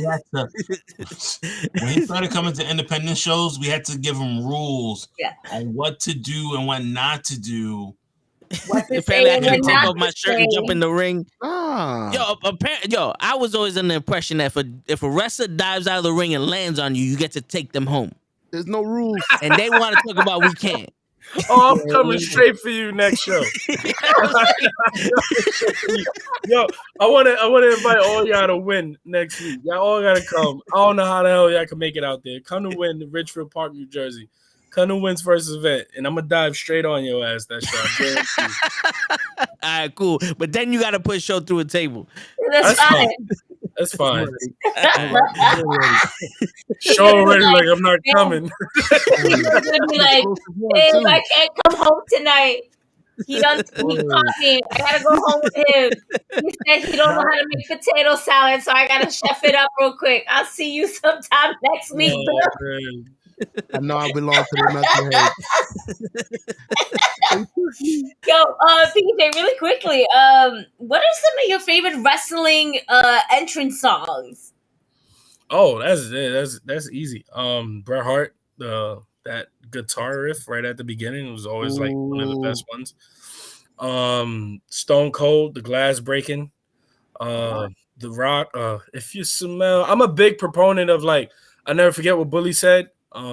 If your music hits and the crowd doesn't react, you're not over. And I always felt like there was a trick to that. Like if you put something that made the crowd feel like they knew who was coming out. Yeah. That's how you could relate to the crowd in a way just with your theme song. Like when the glass broke, you knew who was coming. When you heard time to play the game, it was like, oh shit, he's coming. You know what I'm saying? Yep. But then there's other guys that just like you don't know if they're coming out. You don't know if their music's relatable. That's why I added the sirens to me, the whole Purge sirens. Yeah. When I first come out with my music hits, you hear the sirens. They ring 5 times. And I want people to go, okay, because at indie shows, you know, first 2 sirens, you might still be looking at your phone. You don't know who the fuck is coming out next. You know, like that's just an indie show. So I'm always thinking about that casual person that might not be there to pay attention. But if you've been there for a couple shows or you hear the sirens, you're going to look up and be like, who's coming right now? But if you do know me and you're familiar with my work, when you hear the sirens, it's like, oh shit, PJ's coming. Oh, that's dope. You know what I'm saying? So That's why I added the sirens to my look. And I always took the theme songs that always started with that whole like something at the beginning, whether it's Bret Hart's, Stone Cold's, The Rock's, like somebody that had that riff right at the beginning of the song. It's always dope. Yeah, definitely. No. With you didn't know? Yeah, you see what I'm saying? You gonna pop these dick hardest. You gonna pop. You gonna pop, bro. I'm telling you, it's just different. It's funny you brought that up. When I took my son to go see Cody, Billy Gunn was downstairs. He was in the regular area where everybody was at. And my son's very familiar because I study a lot of old Attitude Era stuff. So my son sees him, 3-year-old.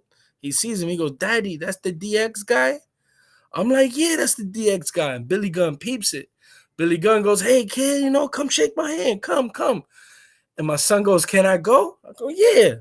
My son, no lie, bro. And I have witnesses. He goes to Billy Gunn. He stops like 2 feet in front of him and goes, "I got 2 words for you, suck it."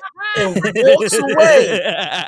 And he walks away. He doesn't even shake Billy's hand. He just walks away. Like, that's it. Complete. Complete. So good. I said, suck it to the DX guy. Yep. That's how you shake Billy Gunn's hand. It's different, bro. A little 3-year-old running around saying suck it. It's just different, bro.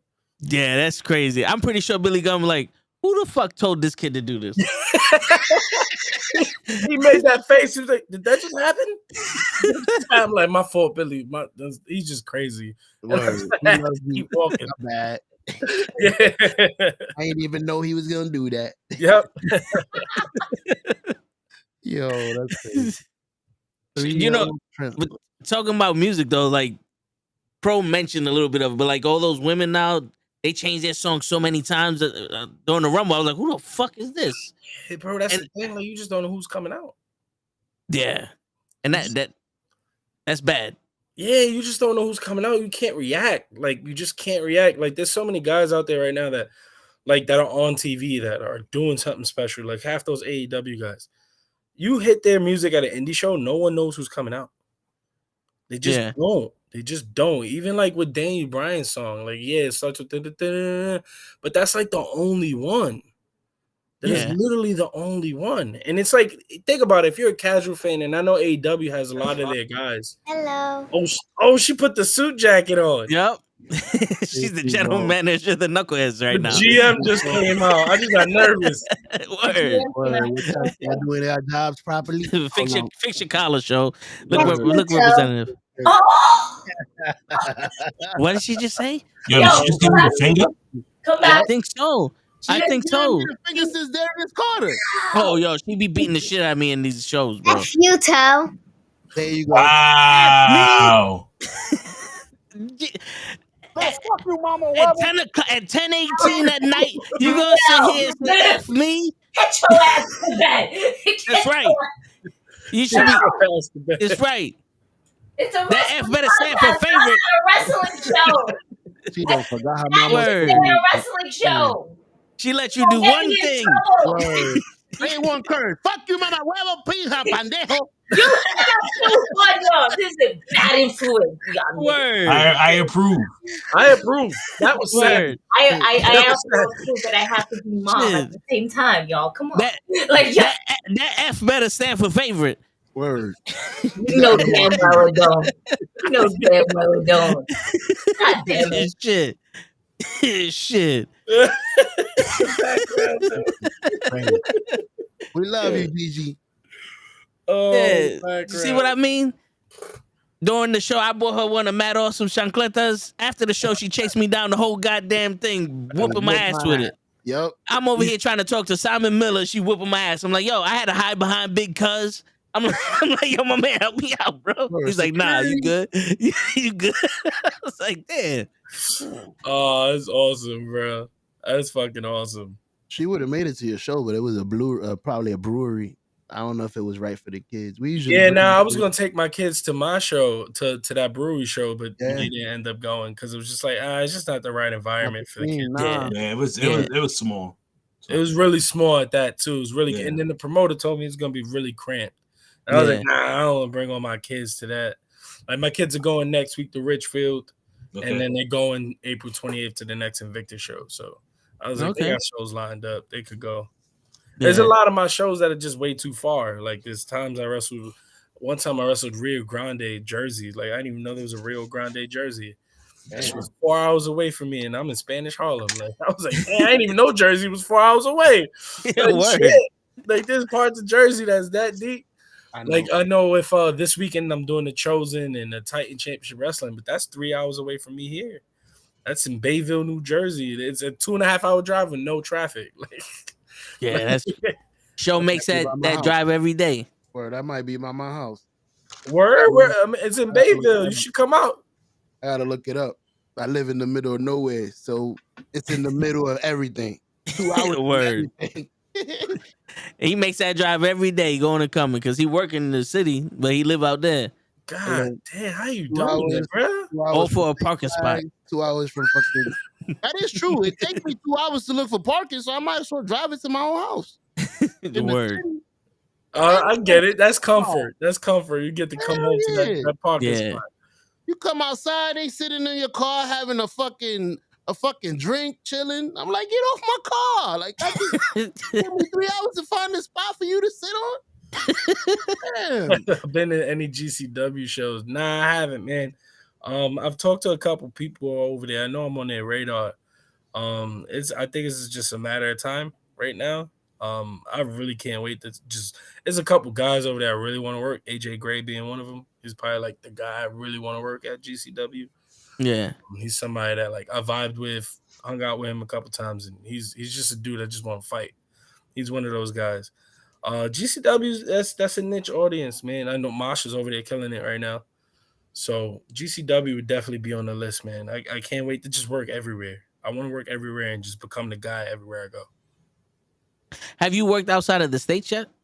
Outside of the States? No, I haven't done any international bookings yet. I came close with going to Mexico. I was actually going to end up at CMLL for a couple shows, and it just didn't pan out. There was a fallout between them and Johnny, who was at my trainer at the time. Yeah. And if there was a fallout with him and they did hit me up going, you still want to do it? And then I was just like, nah, I can't just – I was drinking that Kool-Aid, man. You know what I'm saying? Yeah, nah, I hear you. And then, like, when you learn from somebody like Johnny, who's like a master teacher, bro, like he really reminds you of Mr. Miyagi.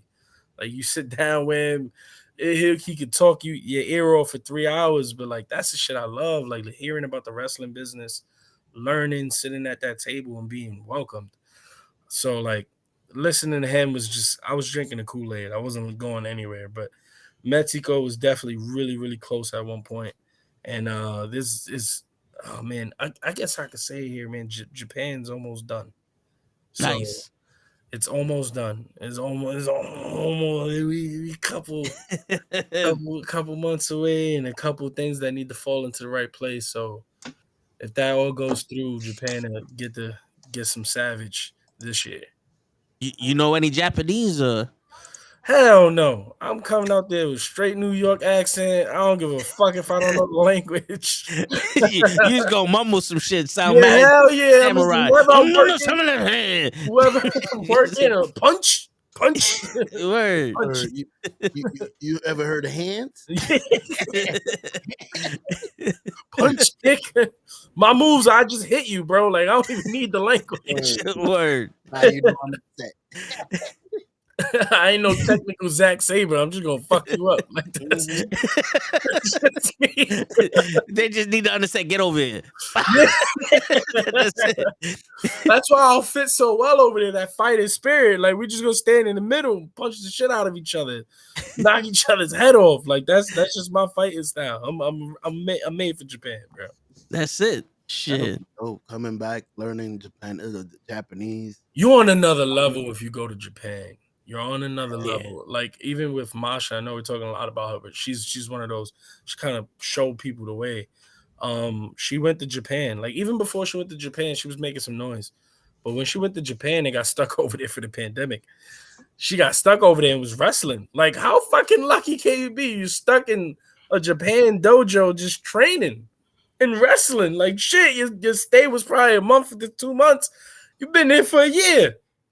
Ooh. She got lucky with that one, you know what I'm saying? But yeah, just when you come back from just being in Japan, the promoters will look at you different. GCW would definitely take a shot on me then. Like, oh, you just came from Japan? I don't even know you need to know your name. Come on, you book, bro. Like, it's just you add a different element to your name when you get that international booking, especially Japan. Because of the culture of wrestling over there, right? Yeah, you gotta be cut from a cloth that's like, you're a tough son of a bitch if you went through that. And you could go through some shit. If you went to Japan and was successful to some degree. Now, if you went to Japan and stunk up the bed and fucking didn't get through any matches, you ain't gonna be shit when you come back home. It ain't gonna be nothing. You gotta go to Japan and kill it. Like, I could book myself a flight to Japan and come back and be like, yo, I wrestled, bro. Take a couple pictures in front of the Tokyo Dome, you know? Like, with some knee pads and shit. yeah, bro, wrist tape on. Like, I did it, fellas. Like, nah, you can't do. You gotta do some shit out there. But there's a lot of stuff going on, man, and I can't wait for it to pop off and just to be that guy that's next and to just make it official and put the stamp on it. Nice. Yo, just like my boy said, he already said that you like a real one in here, Leon, when you first came in. I know he came in here you talk, and to hear that passion coming from you, it's you can't fake that. No. You know, and what you mentioned earlier in the beginning of the show of wanting to represent New York in wrestling. And having that passion, like a lot of people, when they hear that you watch wrestling or you're a wrestler, they do but isn't that fake? They don't realize how important wrestling is to us. Yeah, no. They don't realize how life-changing that shit is. Yeah. Whether you do it or you just watch it and shit. Yeah. And to get that out there is very important also. And that just hearing you talk, it's like one of those things like, okay, I'm comfortable with wrestling in your hands. You know what I'm saying? Yeah, and that means a lot because I want to make sure, like, I know the big companies like WWE and AEW, even more specifically like WWE, they want to make sure WWE is here 20 years from now. They want to make sure the company's still standing 50 years from now. They want to keep continuously being the weekly show 10, 20 years from now. And I want to have a heavy hand in that. So you saying like you feel comfortable with wrestling being in my hands in the future, that's legit what I want. I want to be able to carry wrestling forward. I want to take it to another level. I never forget what Cena said. And I feel like every wrestler should think like this. Like Cena said he was thinking on a whole nother level when he was learning Mandarin, when he was trying to learn Chinese because WWE wasn't in China. And that's the type of shit I'm going to bring to the table when I get there.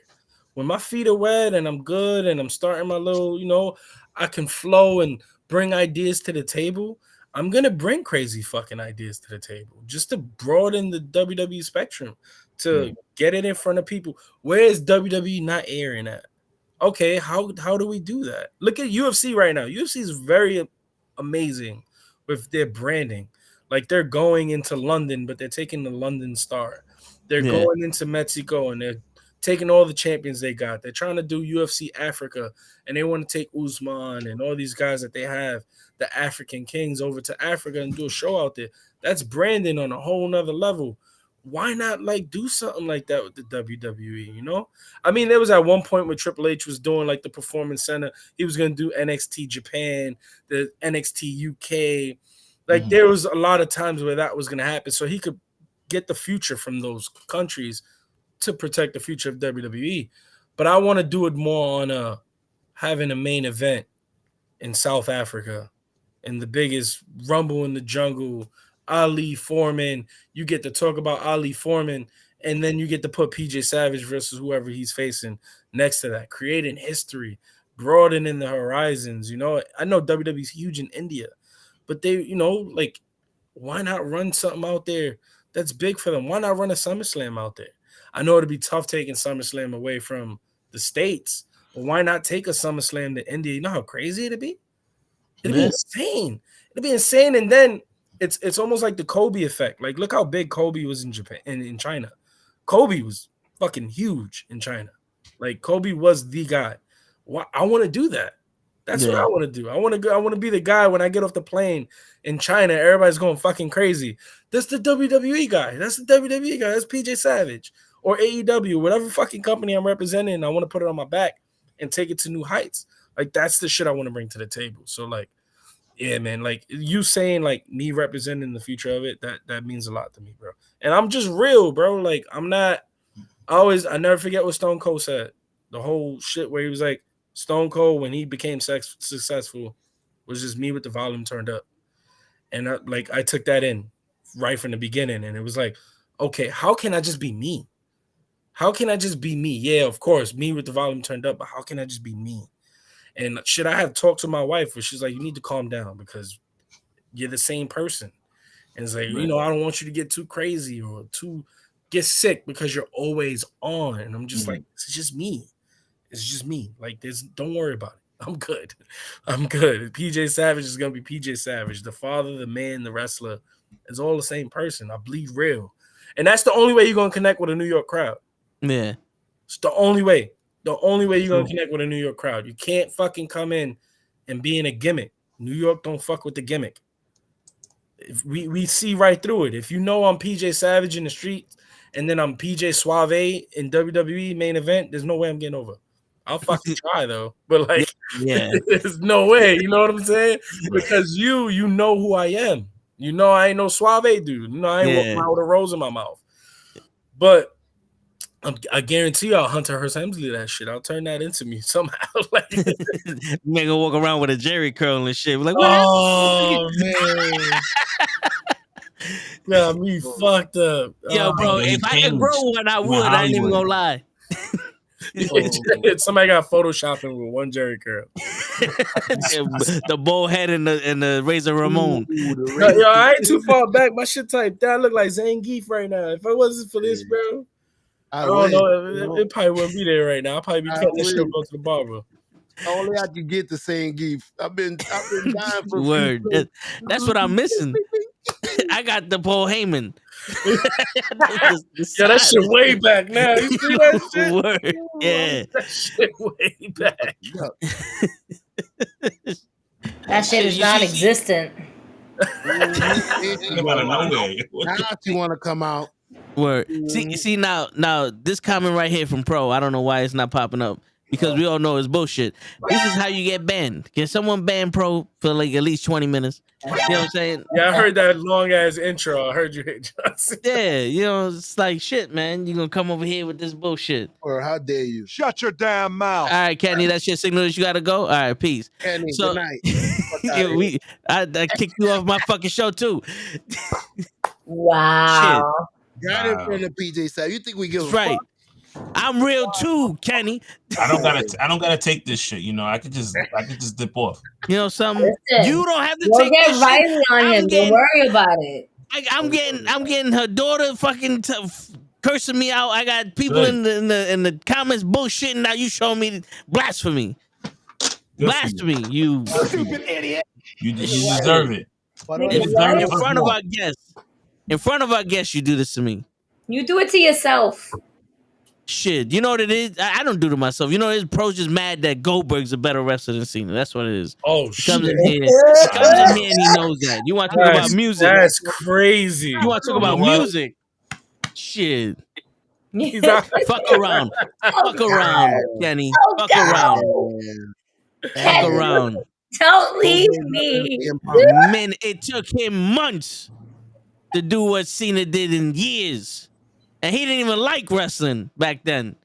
How you fucking feel about that? Shit, you mad because I could pop the pecs? I'm 7'4", sexy as a motherfucker. 250-pound bag of sexy, Kenny.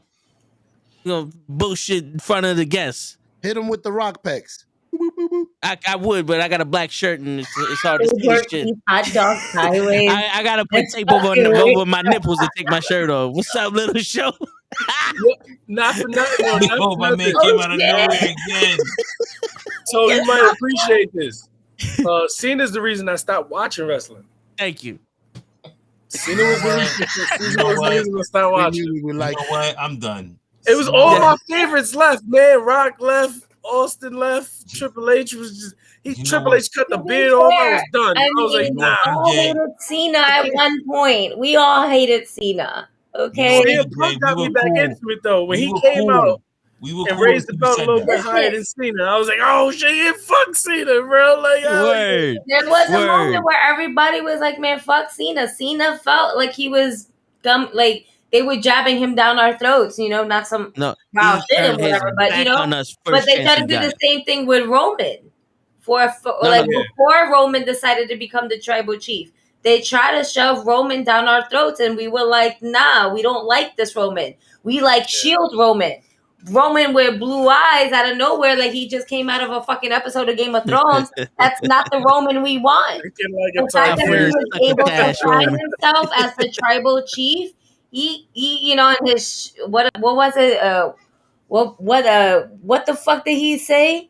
That fucking the succotash bullshit. That shit fucking the Cena promo. That Yeah. was the Cena promo. Yeah, terrible. that was prime. Like, I'm turning off the TV, Roman. Yeah, that was bad. Yeah. That was bad. But with Roman, I feel like he just needed to be him. He had to find his groove. Yeah. Paul Heyman, I think, really helped him find that groove. Agree. I think what really helped Cena become what he is today was the Rock feud. Like, that Rock feud it made me respect Cena. Fruity Pebbles and all that, because then Cena really started the show. He had a promo game. Because there was a couple times that he would stand toe-to-toe with Rock and go on the promos. It'd be kind of funny. He was getting killed by Rock, but it was like he was showing a different side of himself, and then that was a 2-year build. It took a 2-year solid build for me to go, all right, he can hit 16, he just better not, like, get 17. Like, that's where I was. But Cena, you got to respect him, especially from the wrestler side of it. Everything he does is everything I want to do. Change the game, fucking take it to new places and new heights. And he's fucking amazing as Peacemaker. Like, I love him as Peacemaker. I don't know if y'all watching that show. Yeah, we watch. Yeah, he's fire as Peacemaker, bro. I'm excited that he might not be Peacemaker no more after James Gunn changes the shit. That's right, Kenny. I fucking said it. Wow. He turned his back on us. He turned his back on us. This motherfucker came in here rapping with the New York Yankee jersey on, and the minute he got a movie deal, the motherfucker turned Poindexter and Boston on us. With the ball spot, too. Yeah, like that quick, ball spot is quick. He changed everything that was about him. I've never seen somebody fucking swagger jack us so hard, in the minute he made us, he dropped us. He did everything he said The Rock did. He did everything he said The Rock did. Everything. That hypocrite. Hypocrite. That's why he was apologizing. Apologizing what? I'm sorry. These nuts. He elevated himself. The new game is fire, though. Yeah, it is. Yeah, that shit fire. You get to beat up Cena every day. Beat up John Cena. I love AJ Styles for that. Word. Beat up John Cena. Like, I love that shit, man. That was so good. AJ Styles is so fucking amazing. Like, yeah, he is. He's in all honesty, he needs a title, and he needs like I don't want Cody to overthrow the tribal chief, but we've already read rumors that he's going to take an extensive long vacation, and good for Roman for doing so. I mean, I think it's long overdue. I'm gonna put this out there, and this is me becoming a Mark fan again and really Mark booking, right? There's nothing but I feel like Randy Orton's gonna be the guy that faces Cody in his first feud. We're hearing Randy Orton's coming back the first week. That Mania Monday. But if we're gonna really fantasy book this shit, the person that should challenge Cody first should be Jay White, and he should go over with AJ Styles and Finn Balor and forming a Bullet Club kind of thing. That would be fucking fire, bro. I'm just saying. Yeah, I mean, putting that not out for there. nothing. That would be because you have the Bullet Club. Bro, imagine AJ, Gallows Finn, Jay White, Luke Gallows, and Carl Anderson. All those 5 members. Yeah, that'd be fire, bro. And then if Kenny ends up coming, that'd be insane. You got the Bullet Club in WWE. And if all of them beat the shit out of Dominic, even better.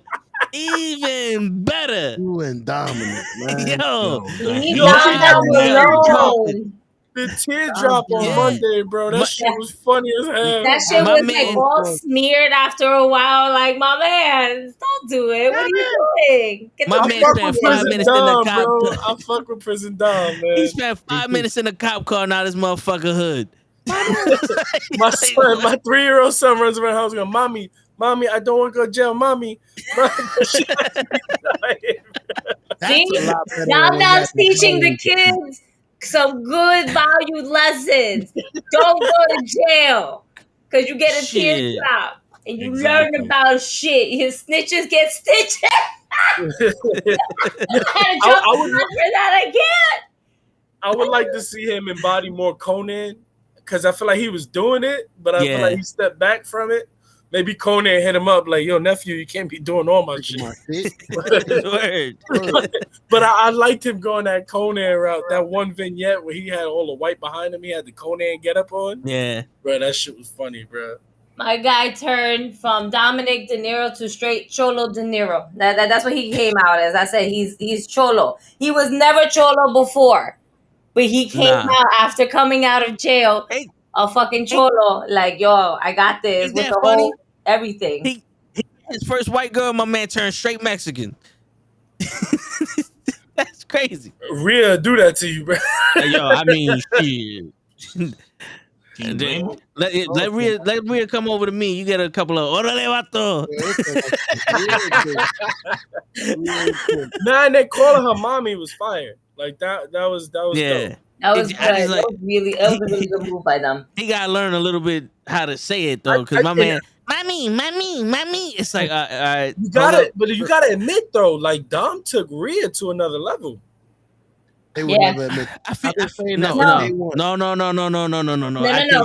why? Because if it wasn't for Dominic to say, "Oh, we're running that whole Eddie Guerrero, I'm your papi, I'm your mommy" shit. We're kind of running that back in some sort of way. If it wasn't for Dominic to be there, we wouldn't have Rhea Ripley as mommy right now. Yeah, that's true. But listen, it's the Judgment Day with Finn Balor that gave her the opportunity, and she ran with it and made Dominic better than what he is. Because remember, she's the one who started with the "I'm your daddy." Yeah. Dominic when they were trying to bring him over. And then he just started calling her mommy because they were like, yo, that's kind of homo. You keep calling somebody your daddy. You know what I'm saying? So they changed it to mommy and shit. And then I think Rhea really opened it up and made Damian Priest and Dominic better. I feel like Damian kind of took a step back. I feel like Damian's lost his step. Yes, but it's better than him just standing there playing Dr. Jekyll, Mr. Hyde. Because that's what his character was before the Judgment Day. I like North American champion Damian. When he was in the hot tub with some bitches. Yeah, He was spraying off like he's Blade or some shit. Like he's some weird ass vampire. I was fucking with that Damian. Me too. Word. They changed the Judgment Day from the Brood to like a fucking almost cheap ass NWO. Because now you can see Finn Balor trying to be like Scott Hall and Damian's Kevin Nash. Think if Dominic's not there, Judgment Day fails. Me too. Because he added that comedic standpoint that made Judgment Day kind of funny. It made them entertaining to be on the screen. But did he add it, or are they making fun of Dominic? Nah, he added that. He added that Judgment. Because not for nothing, he's the worst one out of all of them in that gimmick. Hey. Because Finn turned around and said, "Oh, we gangsters now," and he put the Tupac shit on. He put this swag on. Damian Priest was like, "Oh, I get to be a little Spanish. All right, yo, what's good? What's good? I'm from New York. No, I can't say that. That's too much. All right, I'll tone it back. Can I put the flag on my pants again? Yeah, but black and white though. All right. Ooh. My man was like, not unless you coming out with Bad Bunny. Bad Bunny. Oh man, yo, just by any chance, what are you guys doing WrestleMania night 2? Shit. Other than watching WrestleMania, I have no idea. So there might be a chance, and y'all all been to the Bronx Brewery. Yeah. There's a location in Manhattan. There might be a chance. It's not 100% official. I'm getting the messages right now. I might be the host of their WrestleMania party. Okay. At the Bronx Brewery in the Manhattan location. So if y'all want to come through, I think it'll be a crazy fucking movie. With Savage there just going nuts. It'll be different. Nice. Not But the once Ghost that's Brewery in official, the I'll let Bronx, y'all right? know. I'll let y'all know once it's official. Yeah, not the one in the Bronx. Okay. Nah, Nah, the the one one in in Manhattan. Guys. Yeah. All right. It was a little tight in the Bronx, in the Bronx Brewery. But I like the fact that it was a different type of scenery than what we have all been part of, witnessed, whether it's a WWE event, AEW event, we are wrestling, or even Battle Club Pro. Like it's just something different to actually a ring literally in the brewery where they make the beers. Like it's fucking insane. Yeah. This is legit the backstage brawl that we all have seen in every WWE game except without the beers. I felt like I was in Def Jam New York. That's what I felt like I was Yeah. in. It was like we were watching Def Jam. kickboxing. So we got kicked out. They broke the whole fucking brewery machine. My man said, I'm the number one. Fucking NuKKle White almost broke the whole shit down. We was in the locker room going, that motherfucker lost the venue. God, yeah, son of a bitch. You know we gotta make beers here tomorrow, fam. Yo, my man Alex turned red. He was like, the best part about all that shit was we upstairs in the locker room and the owner from Invictus, Alex, is upstairs and we all talking. And he's like, I think that was a $5,000 machine. And the owner of the brewery, the head brewer comes up. He's like, that was a $250,000 machine. Oh shit. The promoter went from white to holy shit. He don't got no color in his face. My man turned into a ghost. Bro, piece of paper. He was paper thin, bro. That shit was crazy. He kept walking around, and every time somebody would just like tap it, he was like, "Oh my god, stay! Why are you guys next to the machine?" I was just like, "Why didn't you tell them not to wrestle?" I mean, they didn't have a choice. The best part was at the end of the night. I don't really go out during intermission if my match is later on or if I'm making another appearance. Kevin Sullivan taught me that. He was like, if you're making appearances or you're on the second half of the show, you don't do intermission. I don't care how many t-shirts you want to sell. You make yourself an attraction. So I usually make it a note at the end of the night to come out and say hi to the fans and everybody who came to see tickets as they leaving. I'll take pictures with them. I went out this show at the brewery, and a couple of the fans started smacking the beer machine. Yo, Savage is here.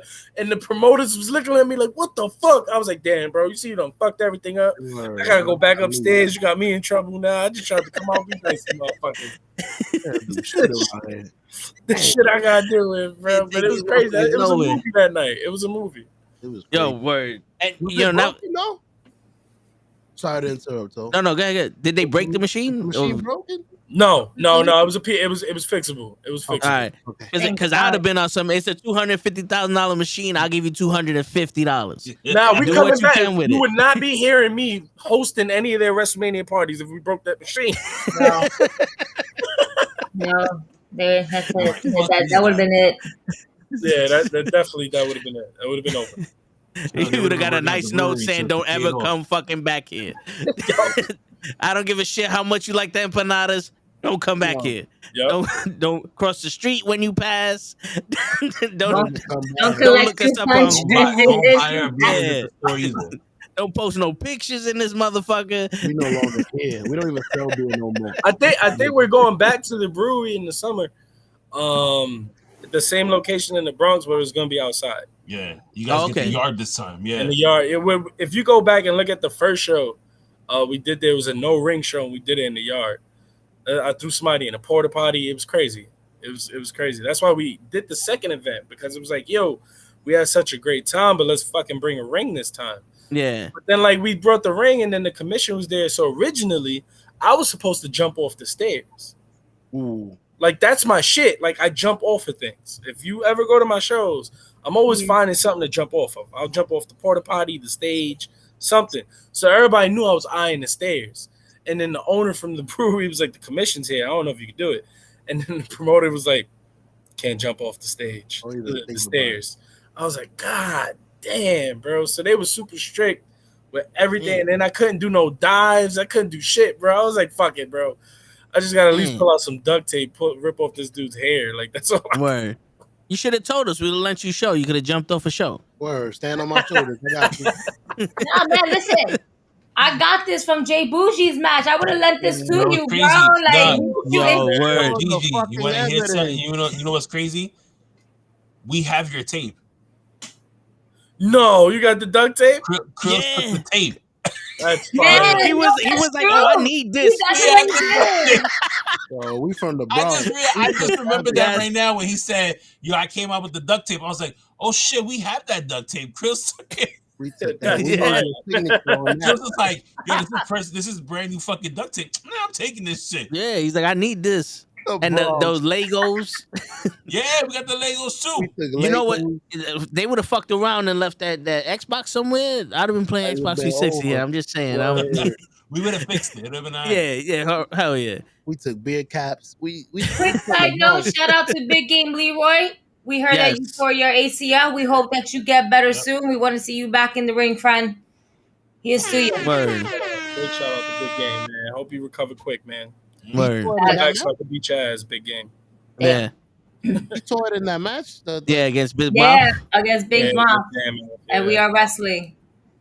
So he definitely flew on the top rope and just did he just flew and Moff caught him. And then Moff killed him. And then that was it.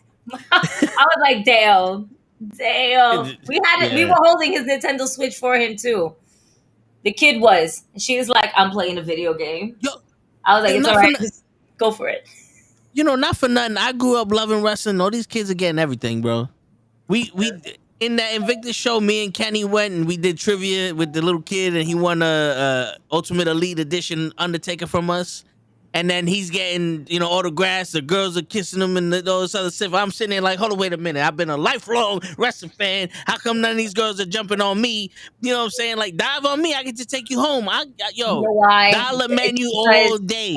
Although you have the size of a child, right? Your height and all. It's the facial hair that throws them off. And it's like, no, that is not a child.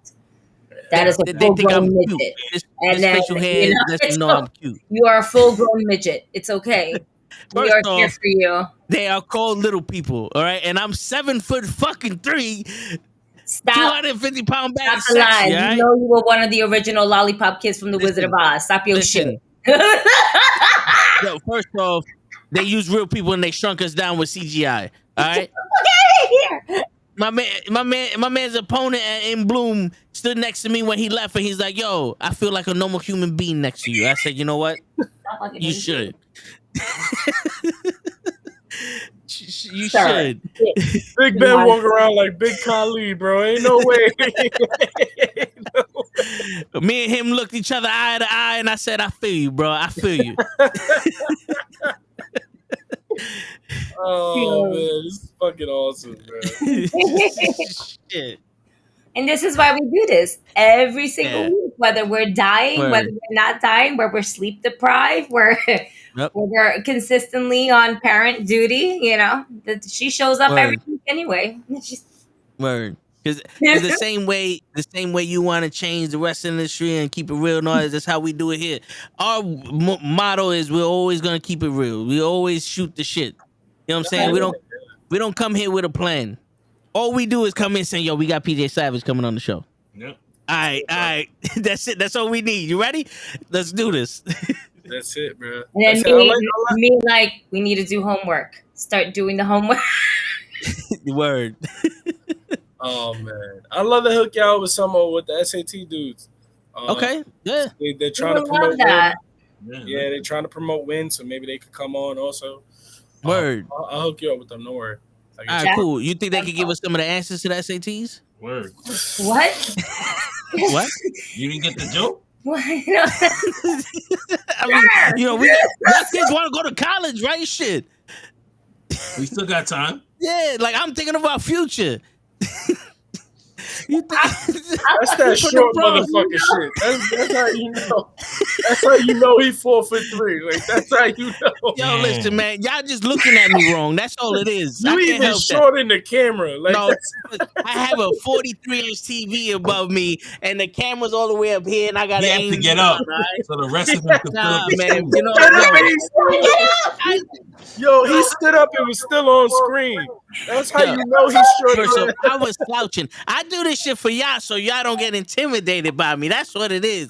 Because y'all act like I won't take my shirt off right now and show y'all the motherfucking truth. Intimidated by him. Shit.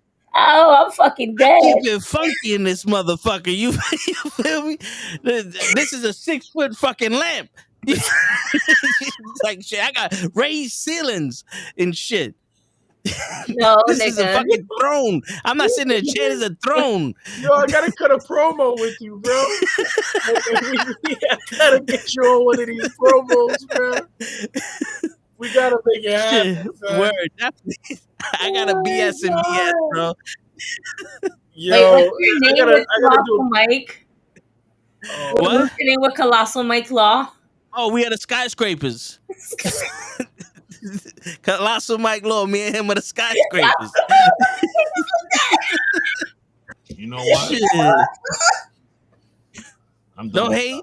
Yeah, I gotta hook you up with the Subway Mania dudes, and you could cosplay as Diesel or some shit.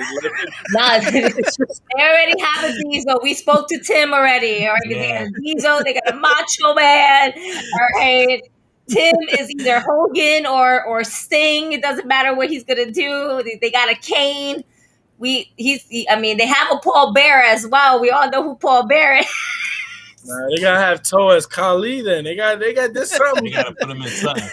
The Giant Gonzalez, we gotta get him the bodysuit. The Giant with the fur and shit. The Giant eventually joined the NWO. Word. I get a wig. You're mini Paul White. Yo, I'm gonna go watch WrestleMania 9 just to see Giant Gonzalez fight Undertaker now, bro. I always wonder why he walked with his hands open, like if he had watermelons in his shit already. Like you can close your hands, bro. It's all good. It's like if I close them, I'm gonna lose balance. Yeah, I can't fuck with job, Yo, I'm not smoking any of them that's high right now. That's wild. Oh man. Oh shit. Yo, y'all better come to win on Friday. Y'all better come to that WrestleMania party. Y'all have to come to both, bro. You're gonna be kicking us out. Yeah. Fuck it. Kenny, nah, I'm gonna walk away from him and like, I don't know that nigga. Y'all do the podcast. Hey man, yo, ganger. Yeah, they give me rules and Gigi's the loudest one in the room. Hey man, sometimes you need the hype girl. All right, you need the hype girl because everybody want to be quiet. You at a wrestling show and you being quiet. What the fuck you there for? Absolutely not. That's why I lose my goddamn voice week over week. Well, especially this month because I was there. I went to We Are Wrestling. I went to GCW. I drank. You still got a voice right now. Word. But you know what? It was March Madness, and it was so fucking worth it. And if I have to be the loudest person in the fucking room because people don't know how to act when they're at a fucking wrestling show, then god damn it, I must do what I gotta do. It is my job in this wrestling community. Word. I was yelling at the ref so much. What's his name? The skinny black dude with the beard. Nick. I was yelling at him that he didn't know how to count so much that when the dude flew out of the ring and hit the guardrail, it hit me and my brother. And he went up to my brother and said, yo, you all right? My brother was like, yeah. He goes, yo, fuck you, man. I hear what you're saying. Fuck you. And he and I was like, yo, what I say? He's like, I heard what you were saying all night. Fuck you, man. I hope you got hurt. I was like, damn, nigga. I thought we was cool. That's fire. That's fire. I'm telling you couldn't win. I'm diving straight on your ass. So ain't no guardrails at Richfield. I'm hitting your ass. I'm standing behind Shona. We look alike. Yo. Shit. Niggas gonna come for you, bro. Don't piss off the ref. All right, don't piss off the ref. He can only do so much when he's actually conscious, unless he gets hit, and then there's Legos everywhere. I hate. You know what it is? I'm gonna have my guy in the ring, and I'm gonna cheer for the other one and piss off the ref. That way, he fast counts for my guy. Shit. Oh fuck, bro. This was dope though. I appreciate y'all having me on and having me. No problem. Yeah, man. I appreciate you coming on and joining us. Word. Fire. Something just came up. Oh man. You about to head out or? Oh, in a little bit, yeah. I gotta put Oh, these okay. little ass kids to sleep. I got 4 kids over there waiting for me right now. Yeah, I hear you. I I hear did my you. job. I did my job. She's done. She's like, come sit with me. And then try to be slick by putting her arm in her patita. I mean, I'm like, nah. That's that kryptonite shit. Because you know I'm going to pass the fuck out with you here. Nah. Yeah, You that's can't me have that. too. I be trying to stay up with wifey, smoke hookah in the living room when the kids go to sleep. But my son Lucas, he's a daddy's boy. Like he's really attached to me. So like he'll be like, Daddy, lay down. Daddy, come on. Lay down. He'll lay down with me in my bed. And I'm just like, go ahead, Lucas, go sleep. Go sleep, Lucas. He be wide awake on my phone. My ass beat out.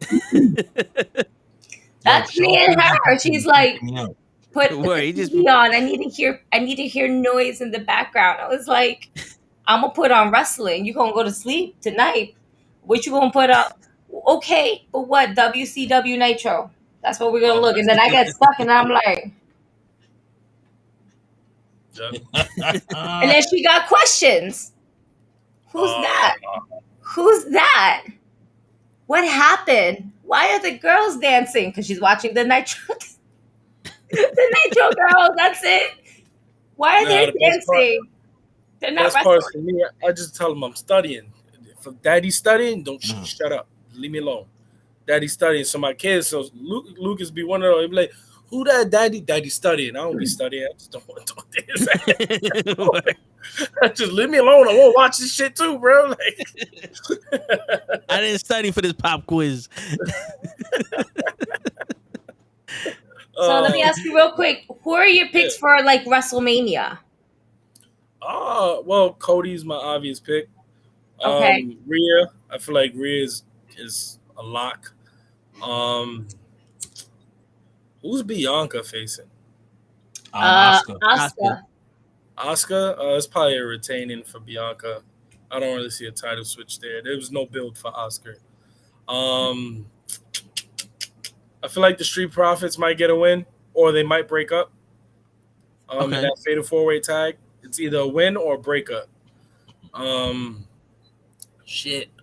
Who's in the IC title match? Is it Drew? It's a triple threat. Triple threat match? Yeah. So it's. I think Drew needs a win.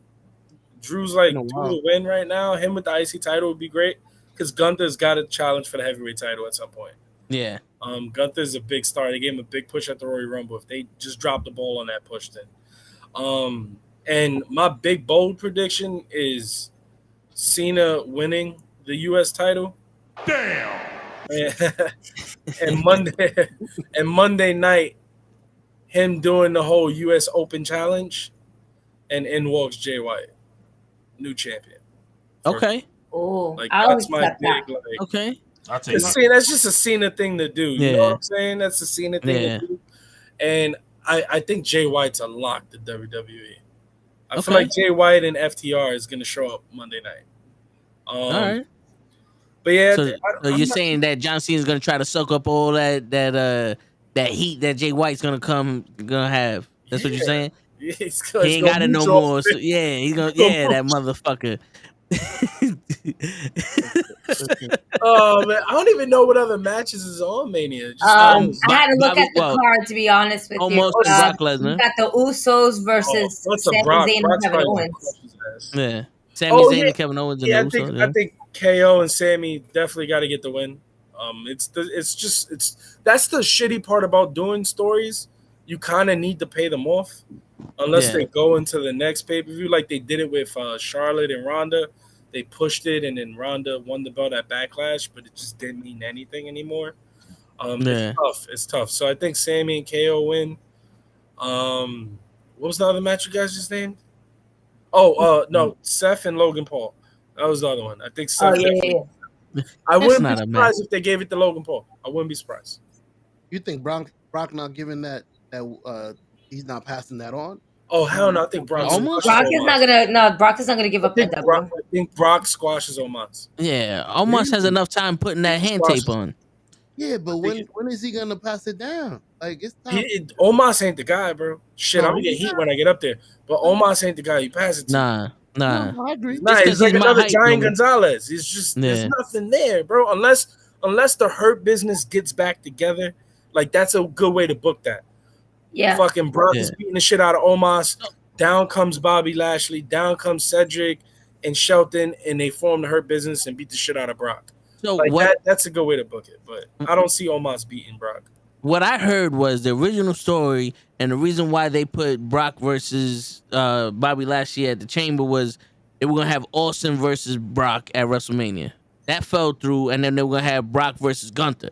But then somebody said Gunther ain't ready for Brock. He need about another year. So they said, "Oh, it's undeniable. We need Omos."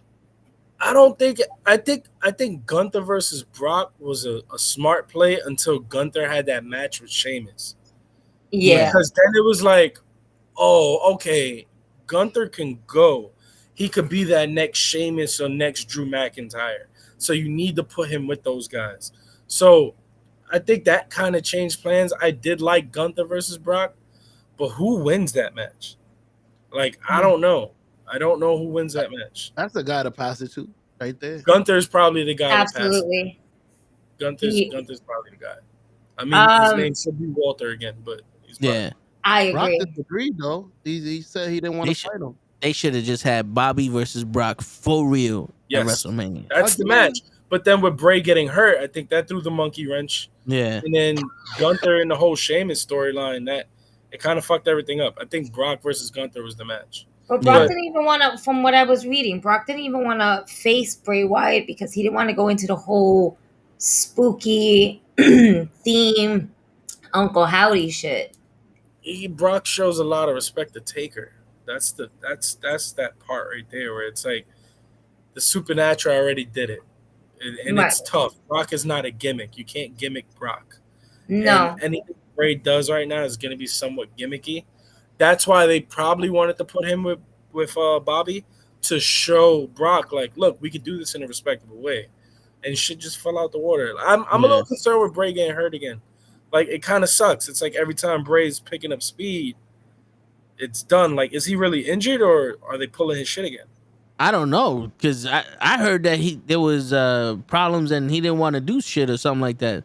Yeah. I didn't hear he was injured. There's just a lot of rumors between if it was creative, headbutting between him and creative, or if it's an actual illness that he has. He's not, excuse me, physically injured, like nothing's broken, nothing's torn or anything like that.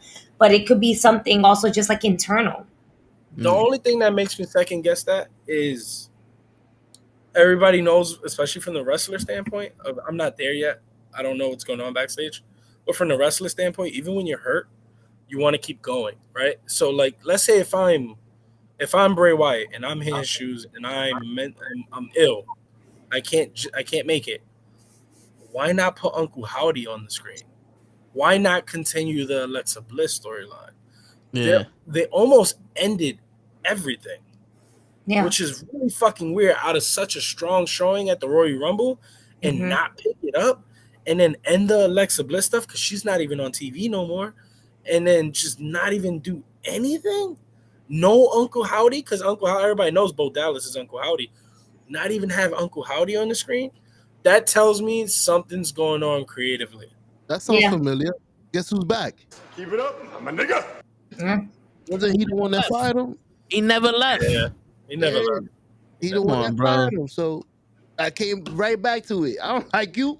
I may be stupid. I'm not that fucking stupid. Yeah, it's just it's weird, an unfortunate thing because it's man, I love things that are like this. I love shit that's not supposed to make sense sometimes. Why? Because I'm a fan. I want it to be fun. Bray Wyatt as the Fiend. Bray Wyatt bringing Uncle Howdy. Alexa Bliss. You guys know I've mentioned this so many times how much I love Crazy Alexa Bliss. And the story was going somewhere.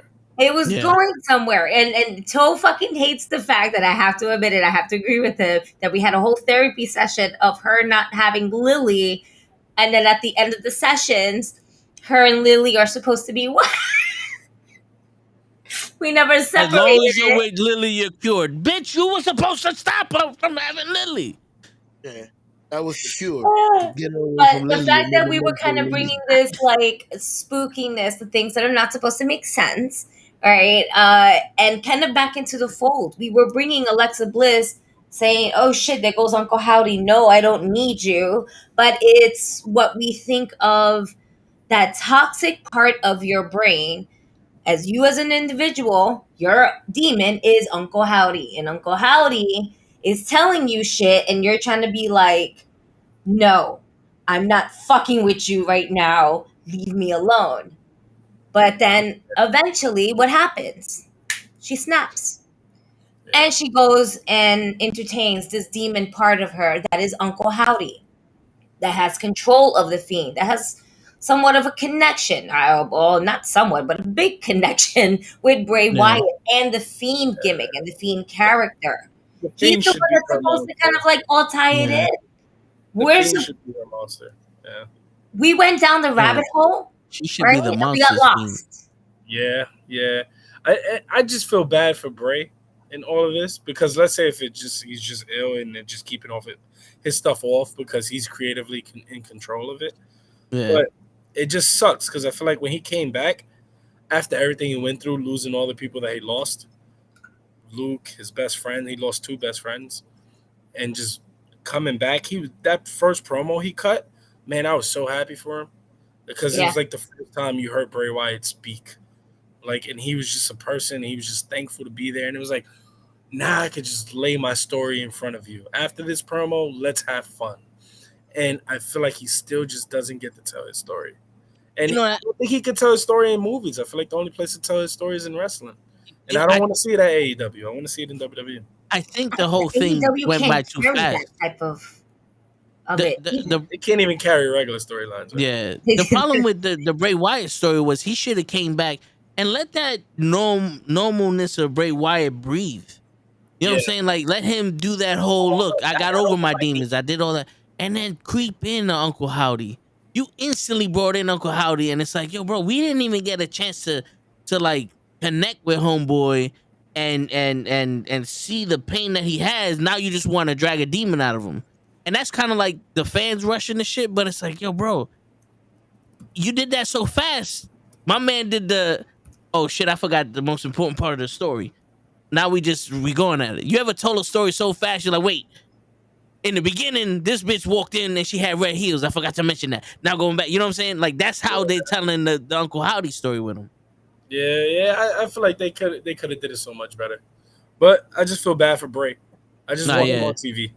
I hear you. On TV, bro. Yo, I know you gotta go. You want me to give you the big screen? You can promote whatever you gotta promote, and plug in everything that you need to plug in. Go ahead, do your thing, PJ. Yeah, man. At PJ Savage on everything. Check out the weekly YouTube show. Savage season is gonna be dope, especially covering the tryout with CPW, Chosen Pro Wrestling. When Wrestling is now, go check that out. Big show March 31st. Everything I'm doing at Invictus Pro Wrestling, go check it out. Go check out Invictus Pro Wrestling. I would rather you go check out the promotions than check out my stuff, because I'm a big part of every promotion I'm a part of. So go check out Invictus, Titan, IWA, the weekly YouTube show they have called Intensity. Go check that out. Me and this guy named Jacko's having one hell of a feud, and that needs more eyes on it. But yeah, man, just check me out. Check out everything I'm doing. I'm going to put New York on my back, and I'm going to take it to a whole nother level. Word. Facts. Yo, appreciate you coming on, bro. We appreciate you. Thank you so much for coming through. I'll come back on whenever you guys want, bro. Whenever you guys want, just hit me up. You ever want to talk shit, set up shop, man, I'll come back on whenever you guys want. This was dope. Appreciate that. And you are more than welcome to come on whenever you ready or you got time or whatever. You officially a knucklehead with us, man. You admitted Cena has flaws.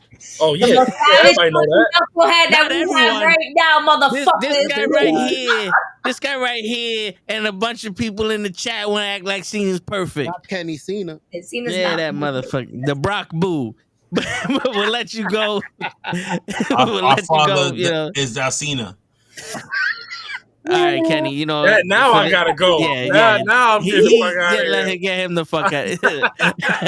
All right, brother. All right, bro. Have a good night, y'all. Have a good night. Ladies and gentlemen, that was PJ Savage. Let's give it up one more time.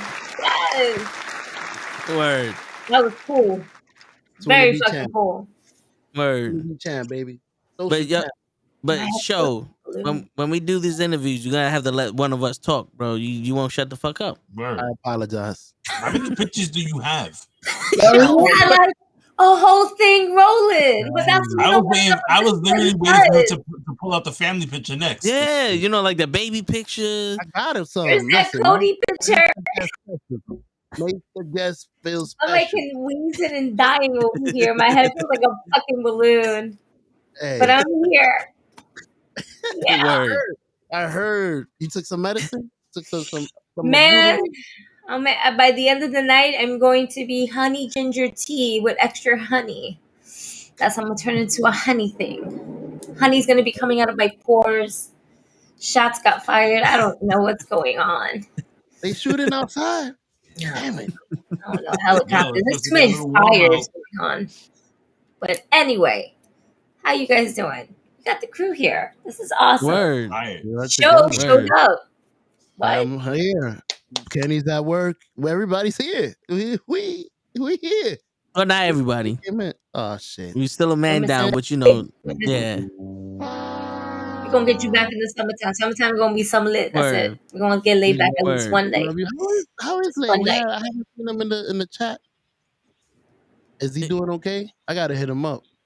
Yeah, he seems to be doing good. He was here yesterday when we were talking about the.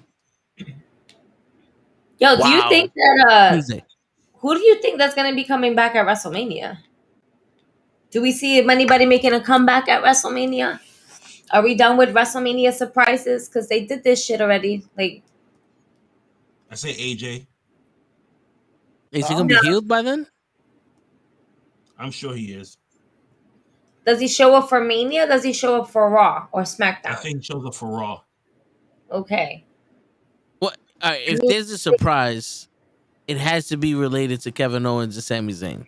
Somebody got to nullify Solo. No, so who would? I think Solo is gonna get more involved with the Roman Cody match than anything else. Than with the Usos.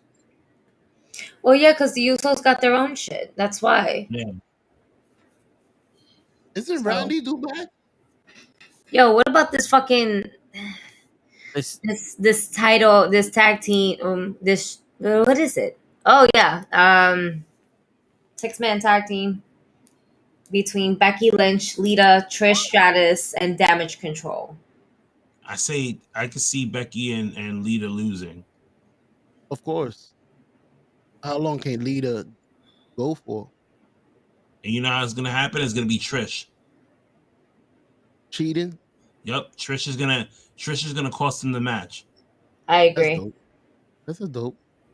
You owe me for that Monday night. You ever see Trish kind of turning heel?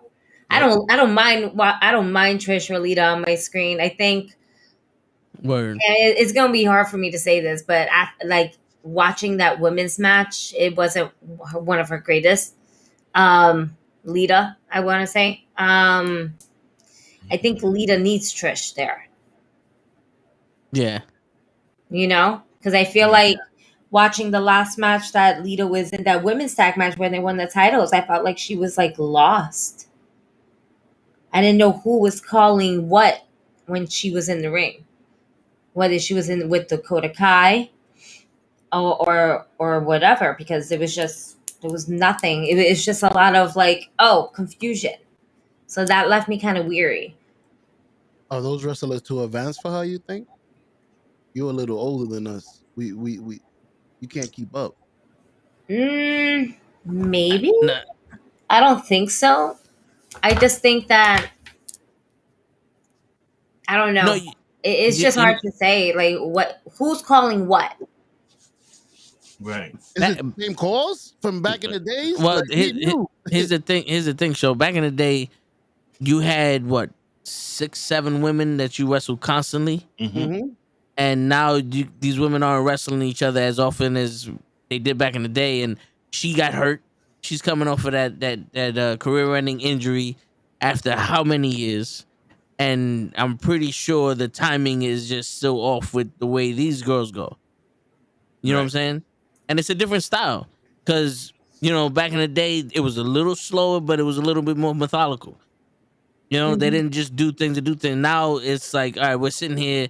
You got 2 young bucks that are fast, and then you're going up with Becky, and the only one that could really hold Lita's hand or anybody's hand and lead them would be Bailey. Mm-hmm. You know what I'm saying? Like So Michael Jordan playing yeah. basketball now. So she's trying to keep up with them when it's like, all right, hold up. I lost a step and I still ain't found your step yet. You know what I'm saying? Because she doesn't. Is. I'm pretty sure that tag team match is probably the first match she had since what the Revolution pay-per-view they had with all the women. No, because she's always been like at least training in the ring. At least like she wouldn't just like kind of just go back into it and stuff like that. She's always consistently training. It's just there's a difference between training and then doing it in front of a live audience. Right. So like it's not like she had any ring rust.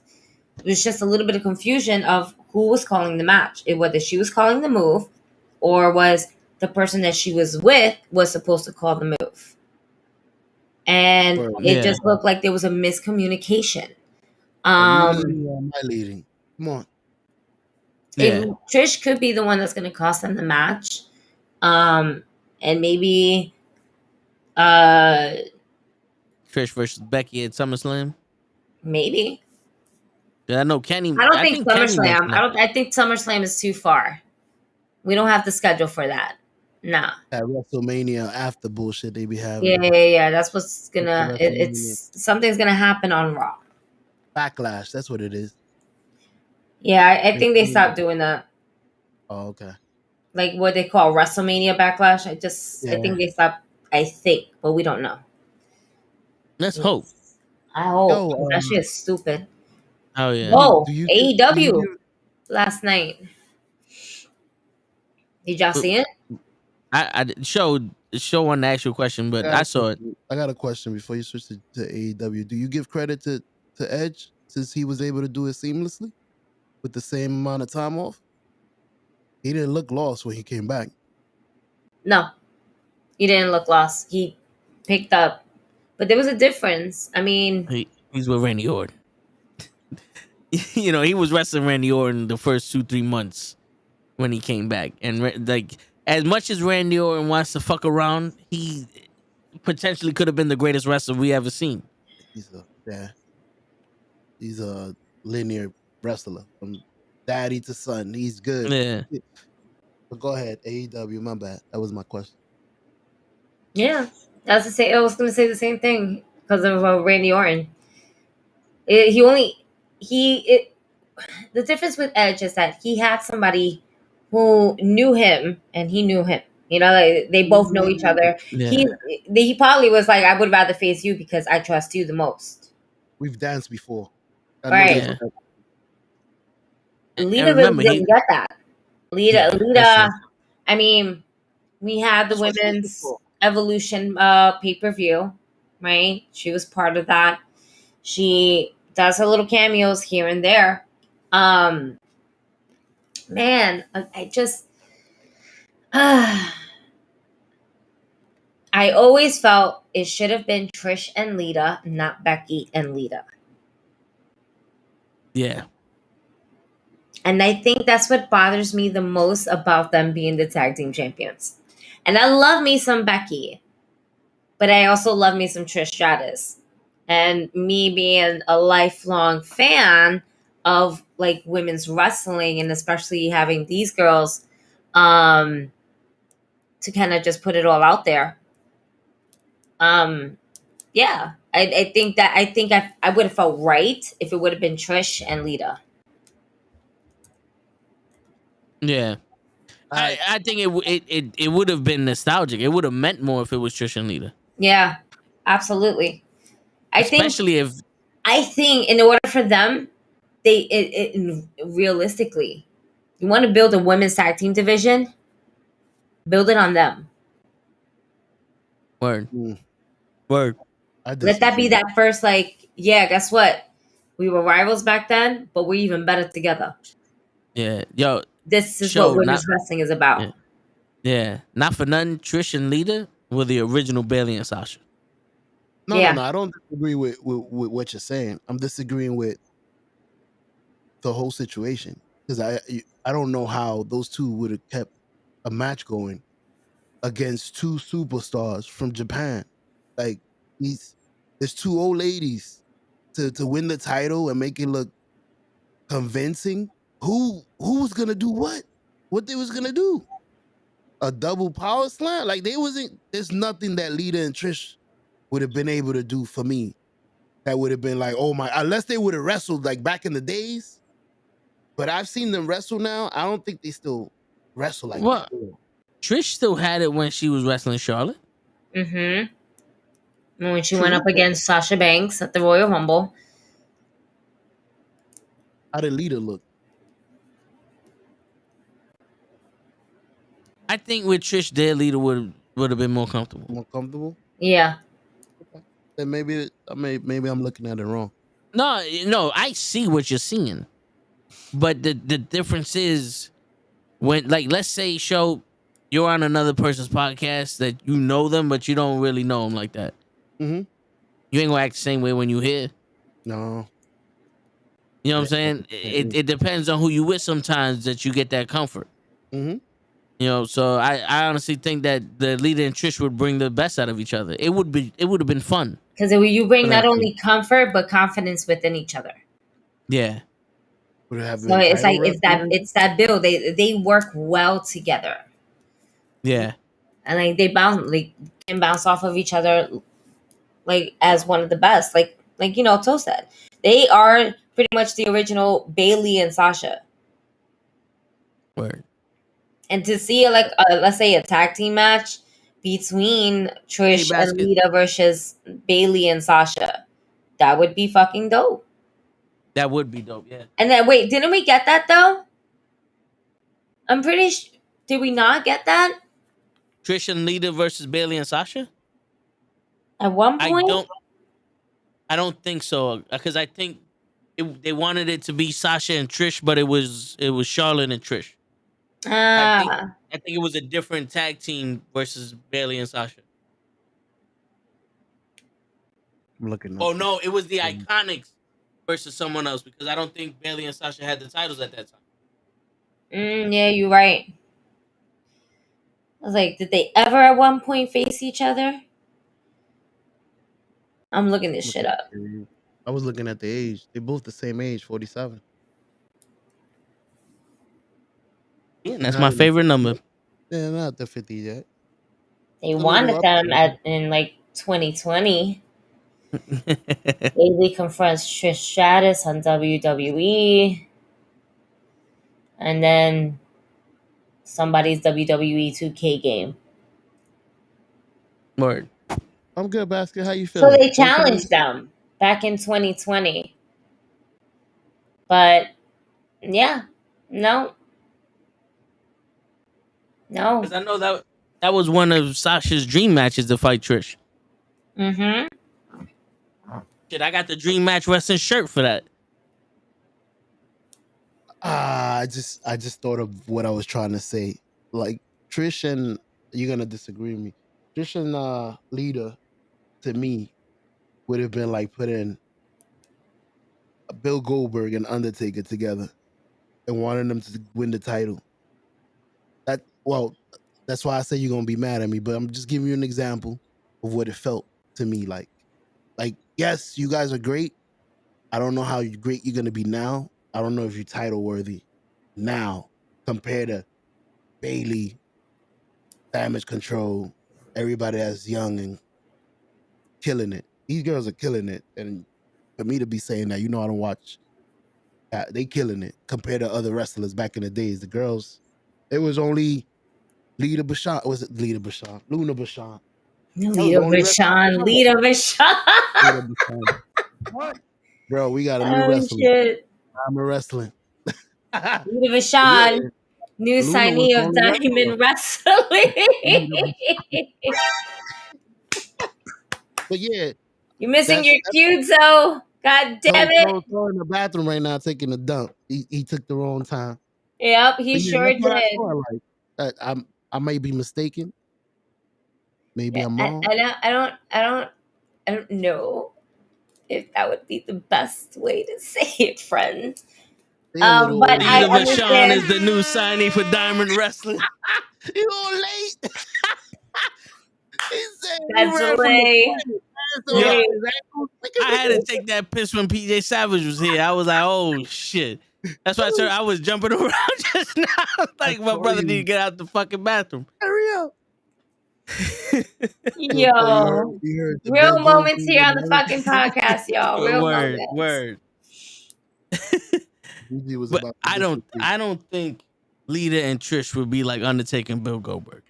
They're a little older than them, but you know what I mean. Like, it's putting two old school guys from back in the day to keep up with, let's say, a fucking Uso, Jay and Jimmy. They're like, you gonna be Jay and Jimmy now? What the fuck? That's how I felt with. Well, to be fair, it It's wasn't like if you- available during their time. Yeah, but So- also it's like if you put 3D against Jimmy and Jay. Correct. The Usos, There you go. That's the better Dudley one. Boys. That's But the better one. remember, the Dudley Boys' reputation is always going to precede them.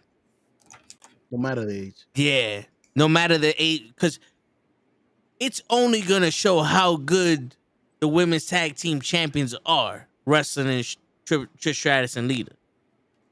You know what I'm saying? Because it's actually been said the older the wrestler, the better they are. Because you don't hit your prime until you're like 40-something years old in wrestling. Except if you're Goldberg. Because that's when you learn to slow down and shit. Well, the thing with Goldberg is he's out of practice. You know what I'm saying? And plus, he leaned up. He thought this match was going to be like a half hour long. So he leaned up and he didn't do too much powerlifting and strength training. He leaned up because he wanted to have a longer match with Undertaker. Mm-hmm. I guess he didn't anticipate giving himself a concussion twice before the match started. You know what I'm saying? So that match was just a bag of shit. You know, like it was a bag of clusterfuck. Mm-hmm. But Lita and Trish, I think, one, they're a lot more professional than any dude that you pull off the street to do this shit. So they're in shape. This is the best shape I've ever seen Trish in, to be honest with you. Body wise, and Lita, she's always gonna be ready to go with her, moonsault off the top and all that. But she's always been that different style of wrestler, So I think pulling it up, like them going 2-3 years with the championship, nah, but them winning the title, going maybe a couple months, hell yeah, for sure. Oh yeah. Goldberg did it. He took the title off of somebody. Yeah. Shit. And you need that for the women's division. In all honesty, that's the one title that should have been made when they were wrestling. You know? They could give back now. They could actually put somebody over. This is the time where it's like, yo, the women's Royal Rumble, you put all these legends, the female legends in it because they should have been one when they were wrestling. The tag team division, you let these women that can go still go because it should have been one when they were wrestling. You know what I'm saying? Like this is the most even you're gonna get in terms of stature for the women's division and the men's division and championships. You gotta let some of these women be able to at least compete for them, so that way they'll always be in history. I like that's the way I see it. Bailey could say, "I fought Trish Stratus." Yeah, I fought Lita. Yeah, like if they had a factions title come out of nowhere, I'm pretty sure you're gonna see, a fucking DX version come out and fight the faction that's here. You know what I'm saying? Like something where it's like, yo, we gotta still pay homage to the people who did it before us. You know what I'm saying? How old is Booker T? How old is Booker T? No, I was just thinking because he should be around their age, and Booker look bad. Nigga, oh. Word. He looked bad. 58. Okay, he's 10 years older. I'm gonna look at the card from AEW last night. Please do. I'm sorry to interrupt you. I know you. No, you're fine. They had the trios match with Orange Cassidy. I was gonna say Orange Cassidy, Butch Cassidy, and the Sundance Kid. Orange Cassidy, Darby Allin, and Sting versus the Butcher and the Blade and I saw that. Who's damn Chris Sabin? Chris Sabin? Chris There you Sabin. go. The Young Bucks being loaded into the ambulance. Right. I was like, what happened? Right. And Hangman Adam Page went with them. And the trios match. I love Kip Sabian. Man, I wish he would just get more W's. Yeah. I think he could do really great. The Butcher and the Blade, same thing as a tag team. They're fucking great. I just want to comment Sting doing the Orange Cassidy Sting though. Him rolling.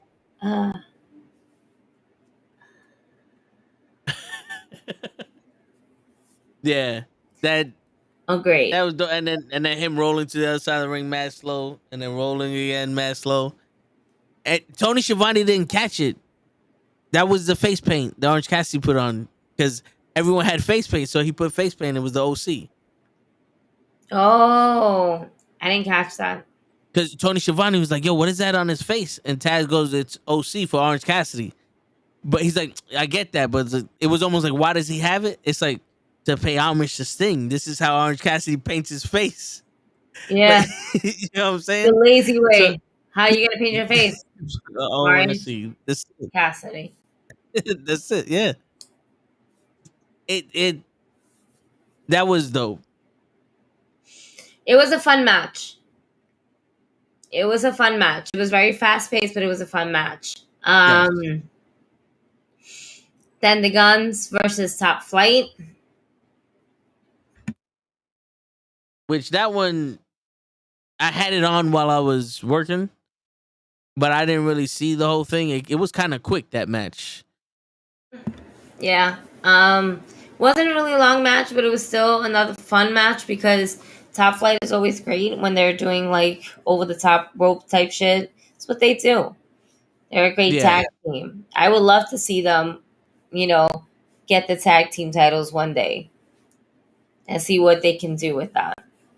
They should definitely like be considered as it, not just FTR.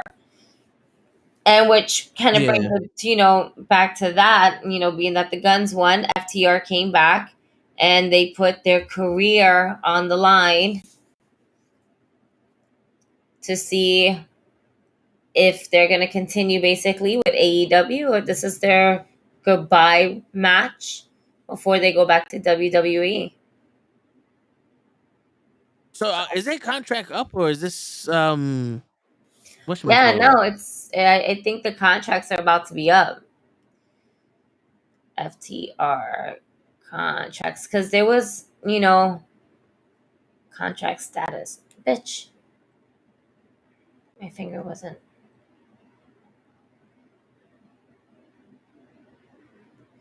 Here's the thing. Dax Harwood basically has his own podcast.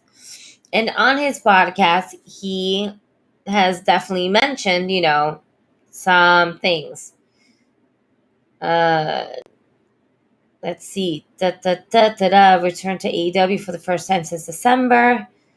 They attack the Guns following the 4-way title match on the show. FTR returns does not mean they have re-signed with AEW. However, Hardwood noted on an episode on his podcast released Wednesday that as of the recording, FTR still has just 1 month and 18 days left on their contract. So their contract is coming up within a month.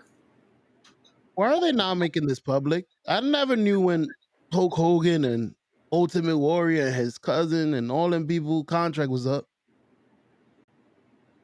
Like, we're not going to see FTR. We're not going to see FTR after Mania. It's not going to happen. When is the fucking event happening with AEW? Is it before Mania or after? Which event? Where they're putting the tag team titles on the line. When is that happening? You gotta verify.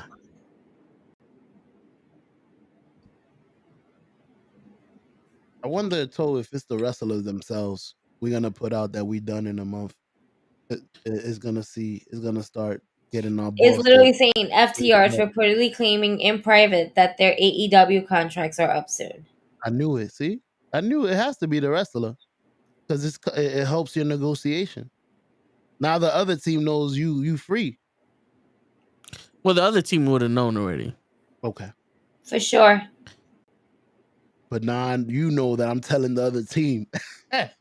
Yeah. You bring my money up. Wow, it's crazy. I'm looking at the events, and the only poster that has them on it is a July 5th event. Mm-hmm. Wild, right? Foreshadowing or just being cautious? I don't know. I think they did this before they realized their contract was up. Because I don't see any event unless it's battle for the belts.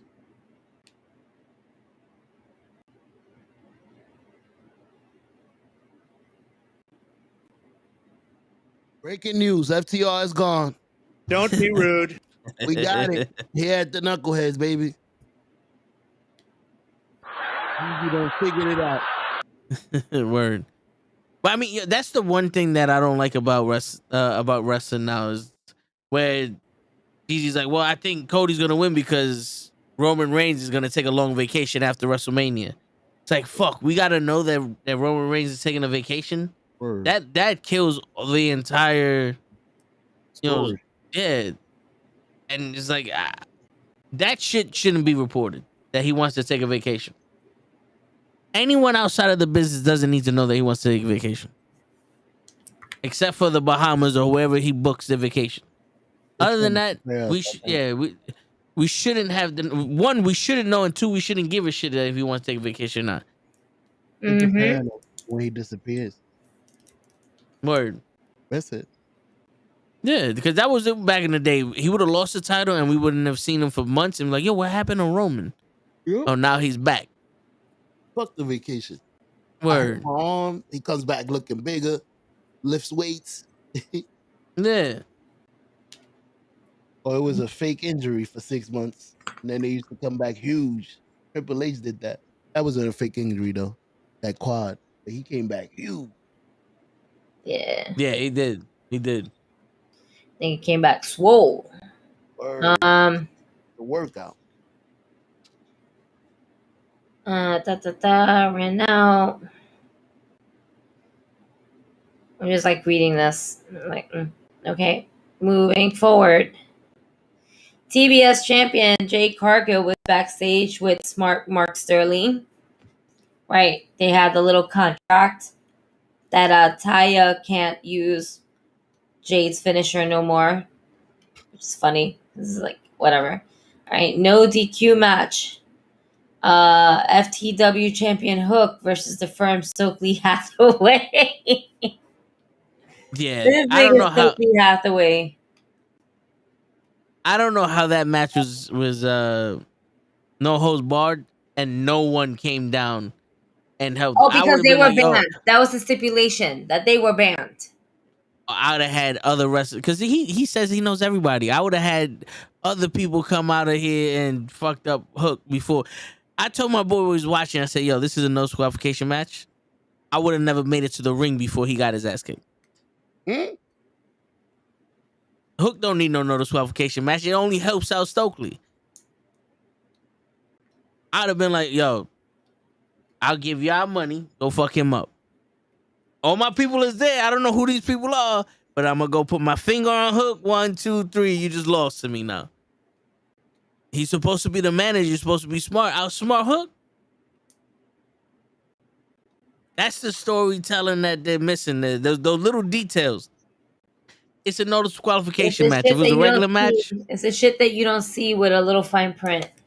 Yeah.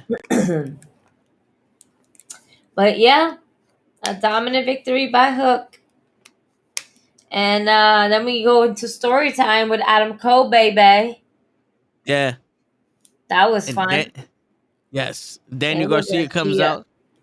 Yo, I'm not going to lie.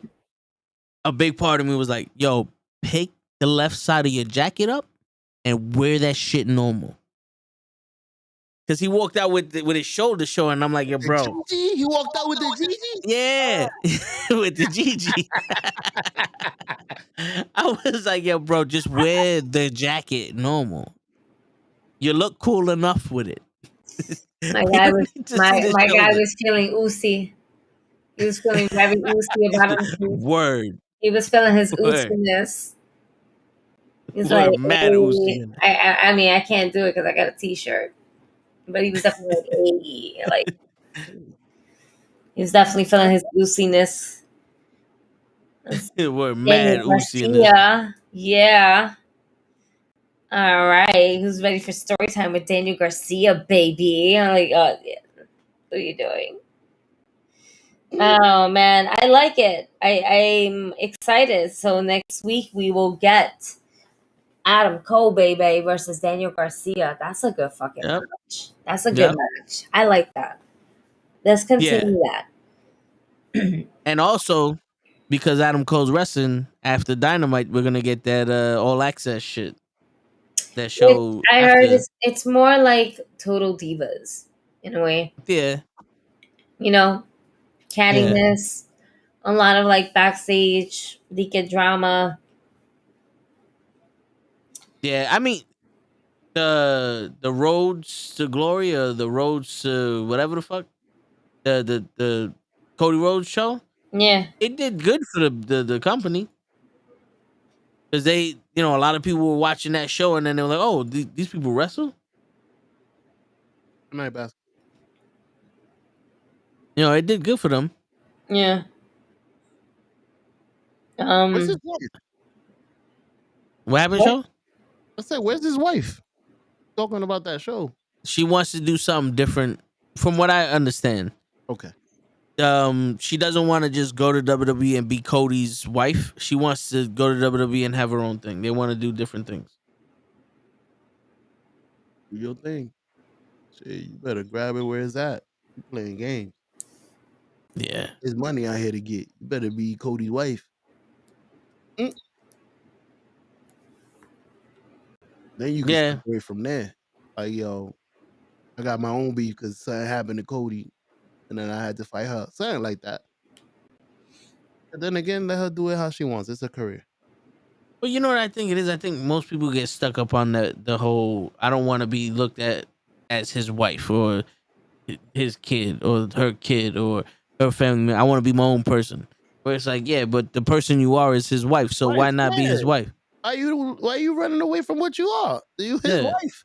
The more you try to move away from who you are, the less believable you be. Mm-hmm. We ain't gonna like you. It'll be funny if you just act like I'm his wife. Whoever comes down here, I'll fuck you up if you try to touch my man. Word. And then have a girl come out there and wrestle you or something. Word. Fuck with me, Fred. That's all we need. Oh my god. So then we have the Dark Order versus the Blackpool Combat Club. GG was like, I'm done with y'all niggas. Now we move forward.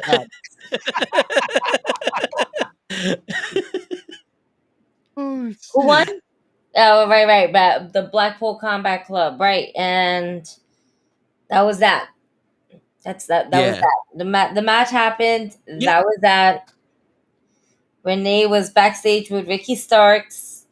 I see another episode of QTV happened. Which was kind of, I see where they want to go with it, but it kind of was stupid. Like, it was entertaining, but stupid. It's not supposed to make sense. That's exactly what it did its job. Yeah, but the reason why I say it's stupid is because you don't know if isn't Powerhouse Hobbs supposed to be the serious guy? Why is he a joke again? Didn't we see the vignettes of him in the hood with the big jacket and the Timbs? Where's that Hobbs? Why do we have TMZ Hobbs?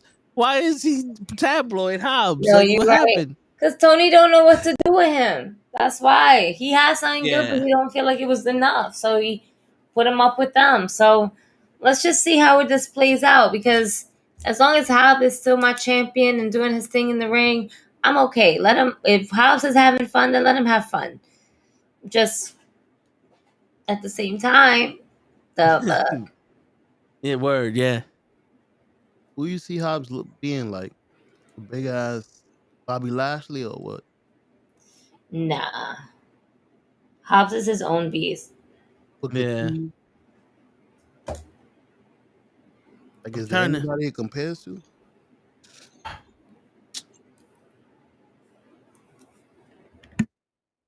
The thing is, Hobbs right now is still in that generic. I'm a tough, big, strong guy.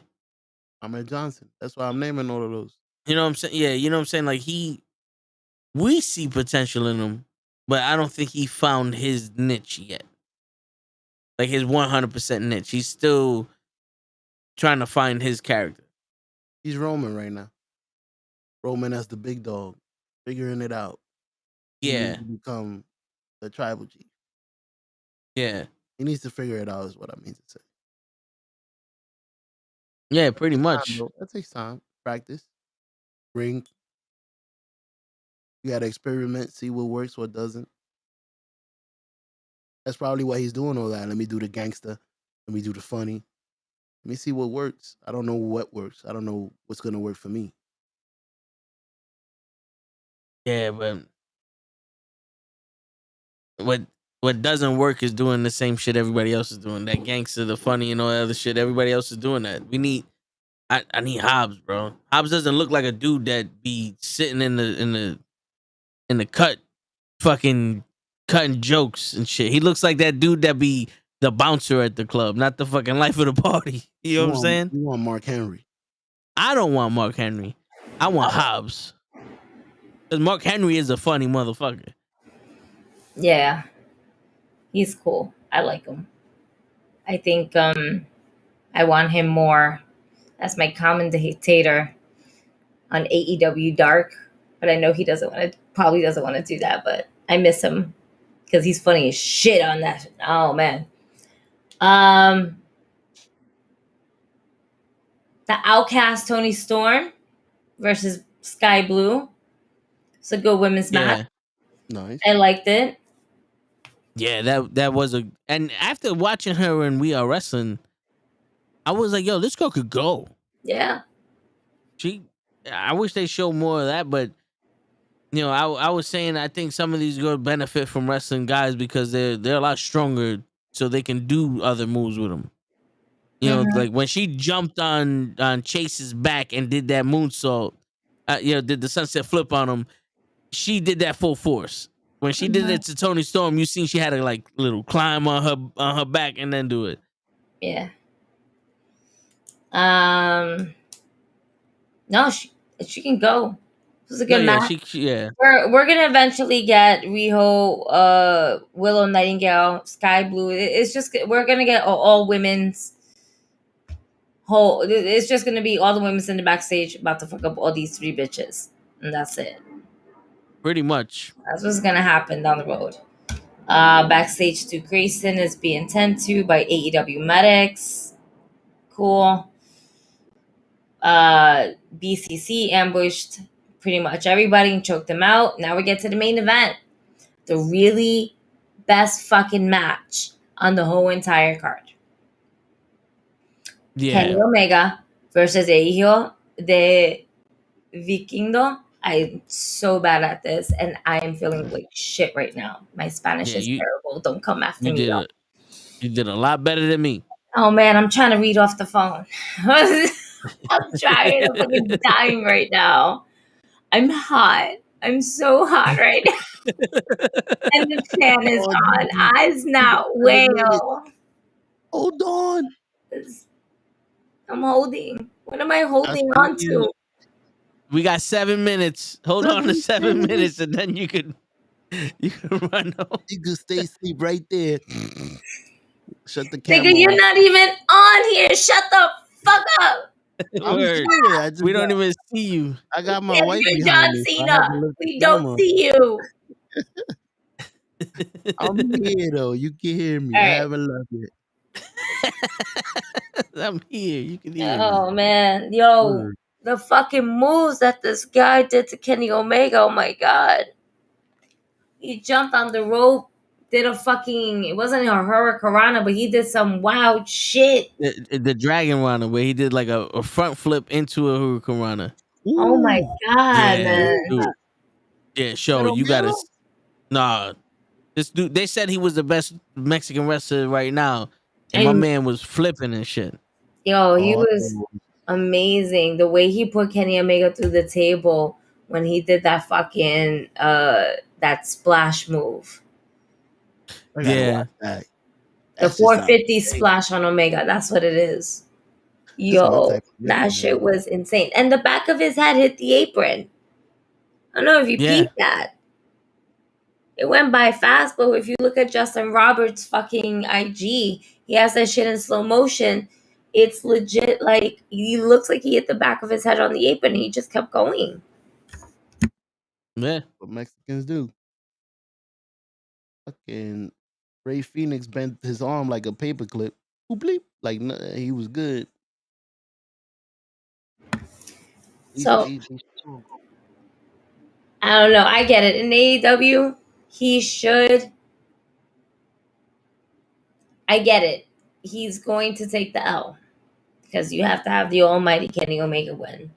Although I Yeah. don't think he should have. I think the other guy should have won, but that's just me probably also being selfish and just having a Latino win. But nah, man, that was a good match. And kudos to Kenny Omega too for putting in the work and the way he did and everything like that. They're trying to make him into like he's just a one-star person. Like let him be just like this one individual. He's always done tag teams. So, it's good to see this, right? And then what ends up happening? Then at the end of the match, the BCC comes out and they fucking beat the shit out of Kenny Omega, and then Hangman comes back in an ambulance. Yo, do you see a blood and guts match between the BCC and the Elite? Yeah, 'Cause I feel like that's where they're going right that's now. exactly where they're going with this. Absolutely. Absolutely. And you need the Elite, including Hangman. That's why they brought him back into the fold. Yeah. So, I mean, I see that happening. It's already in the works. I ain't even going to be mad at it. Like, I'm with it. Nah, yeah. At this point, it's like I'm with it too. Work up to something that makes sense and actually end it. Because this Right. felt like it should have ended 3 times already, but it hasn't. So let's end this shit with authority. Mm-hmm. Word. What's going on with Brian? Didn't they say that he wanted to go to Ring of Honor or some shit like that? I don't remember what's going on with him. Yeah, I know he cut that promo and he's gonna be out for a while or some shit. Yeah. There was no MJF yesterday, right? He was too Michigan. No, they showed a segment of him being upset last week. Yeah, because they threw him into the cake and shit. Right, and he had the 2 black eyes and whatever. Yeah. But yeah, that's pretty much all that is happening. I'm just putting a sticker on my table. Nah, I hear you. I mean, yeah, that's pretty much it. We had PJ Savage on the show today, the independent wrestler, Eddie. If you want, go back to the beginning of the show. It was a phenomenal show we had with him. Credible insight, credible talent. Have fun on AEW next week. If you've never been there before, it's an experience. Yeah, you have fun. Yeah. And Gigi, appreciate you coming here even though you feeling like shit. Show, appreciate you coming here even though you're I look like shit. No, I mean you never come on time. It must You have been look hard like for you're you. all elite right now. That's what it looks like. 901. Don't be rude. That's not on time. That's late. The intro was still running. But yeah, and on that note, ladies and gentlemen, it's your friendly neighborhood knucklehead signing out. Peace, everybody.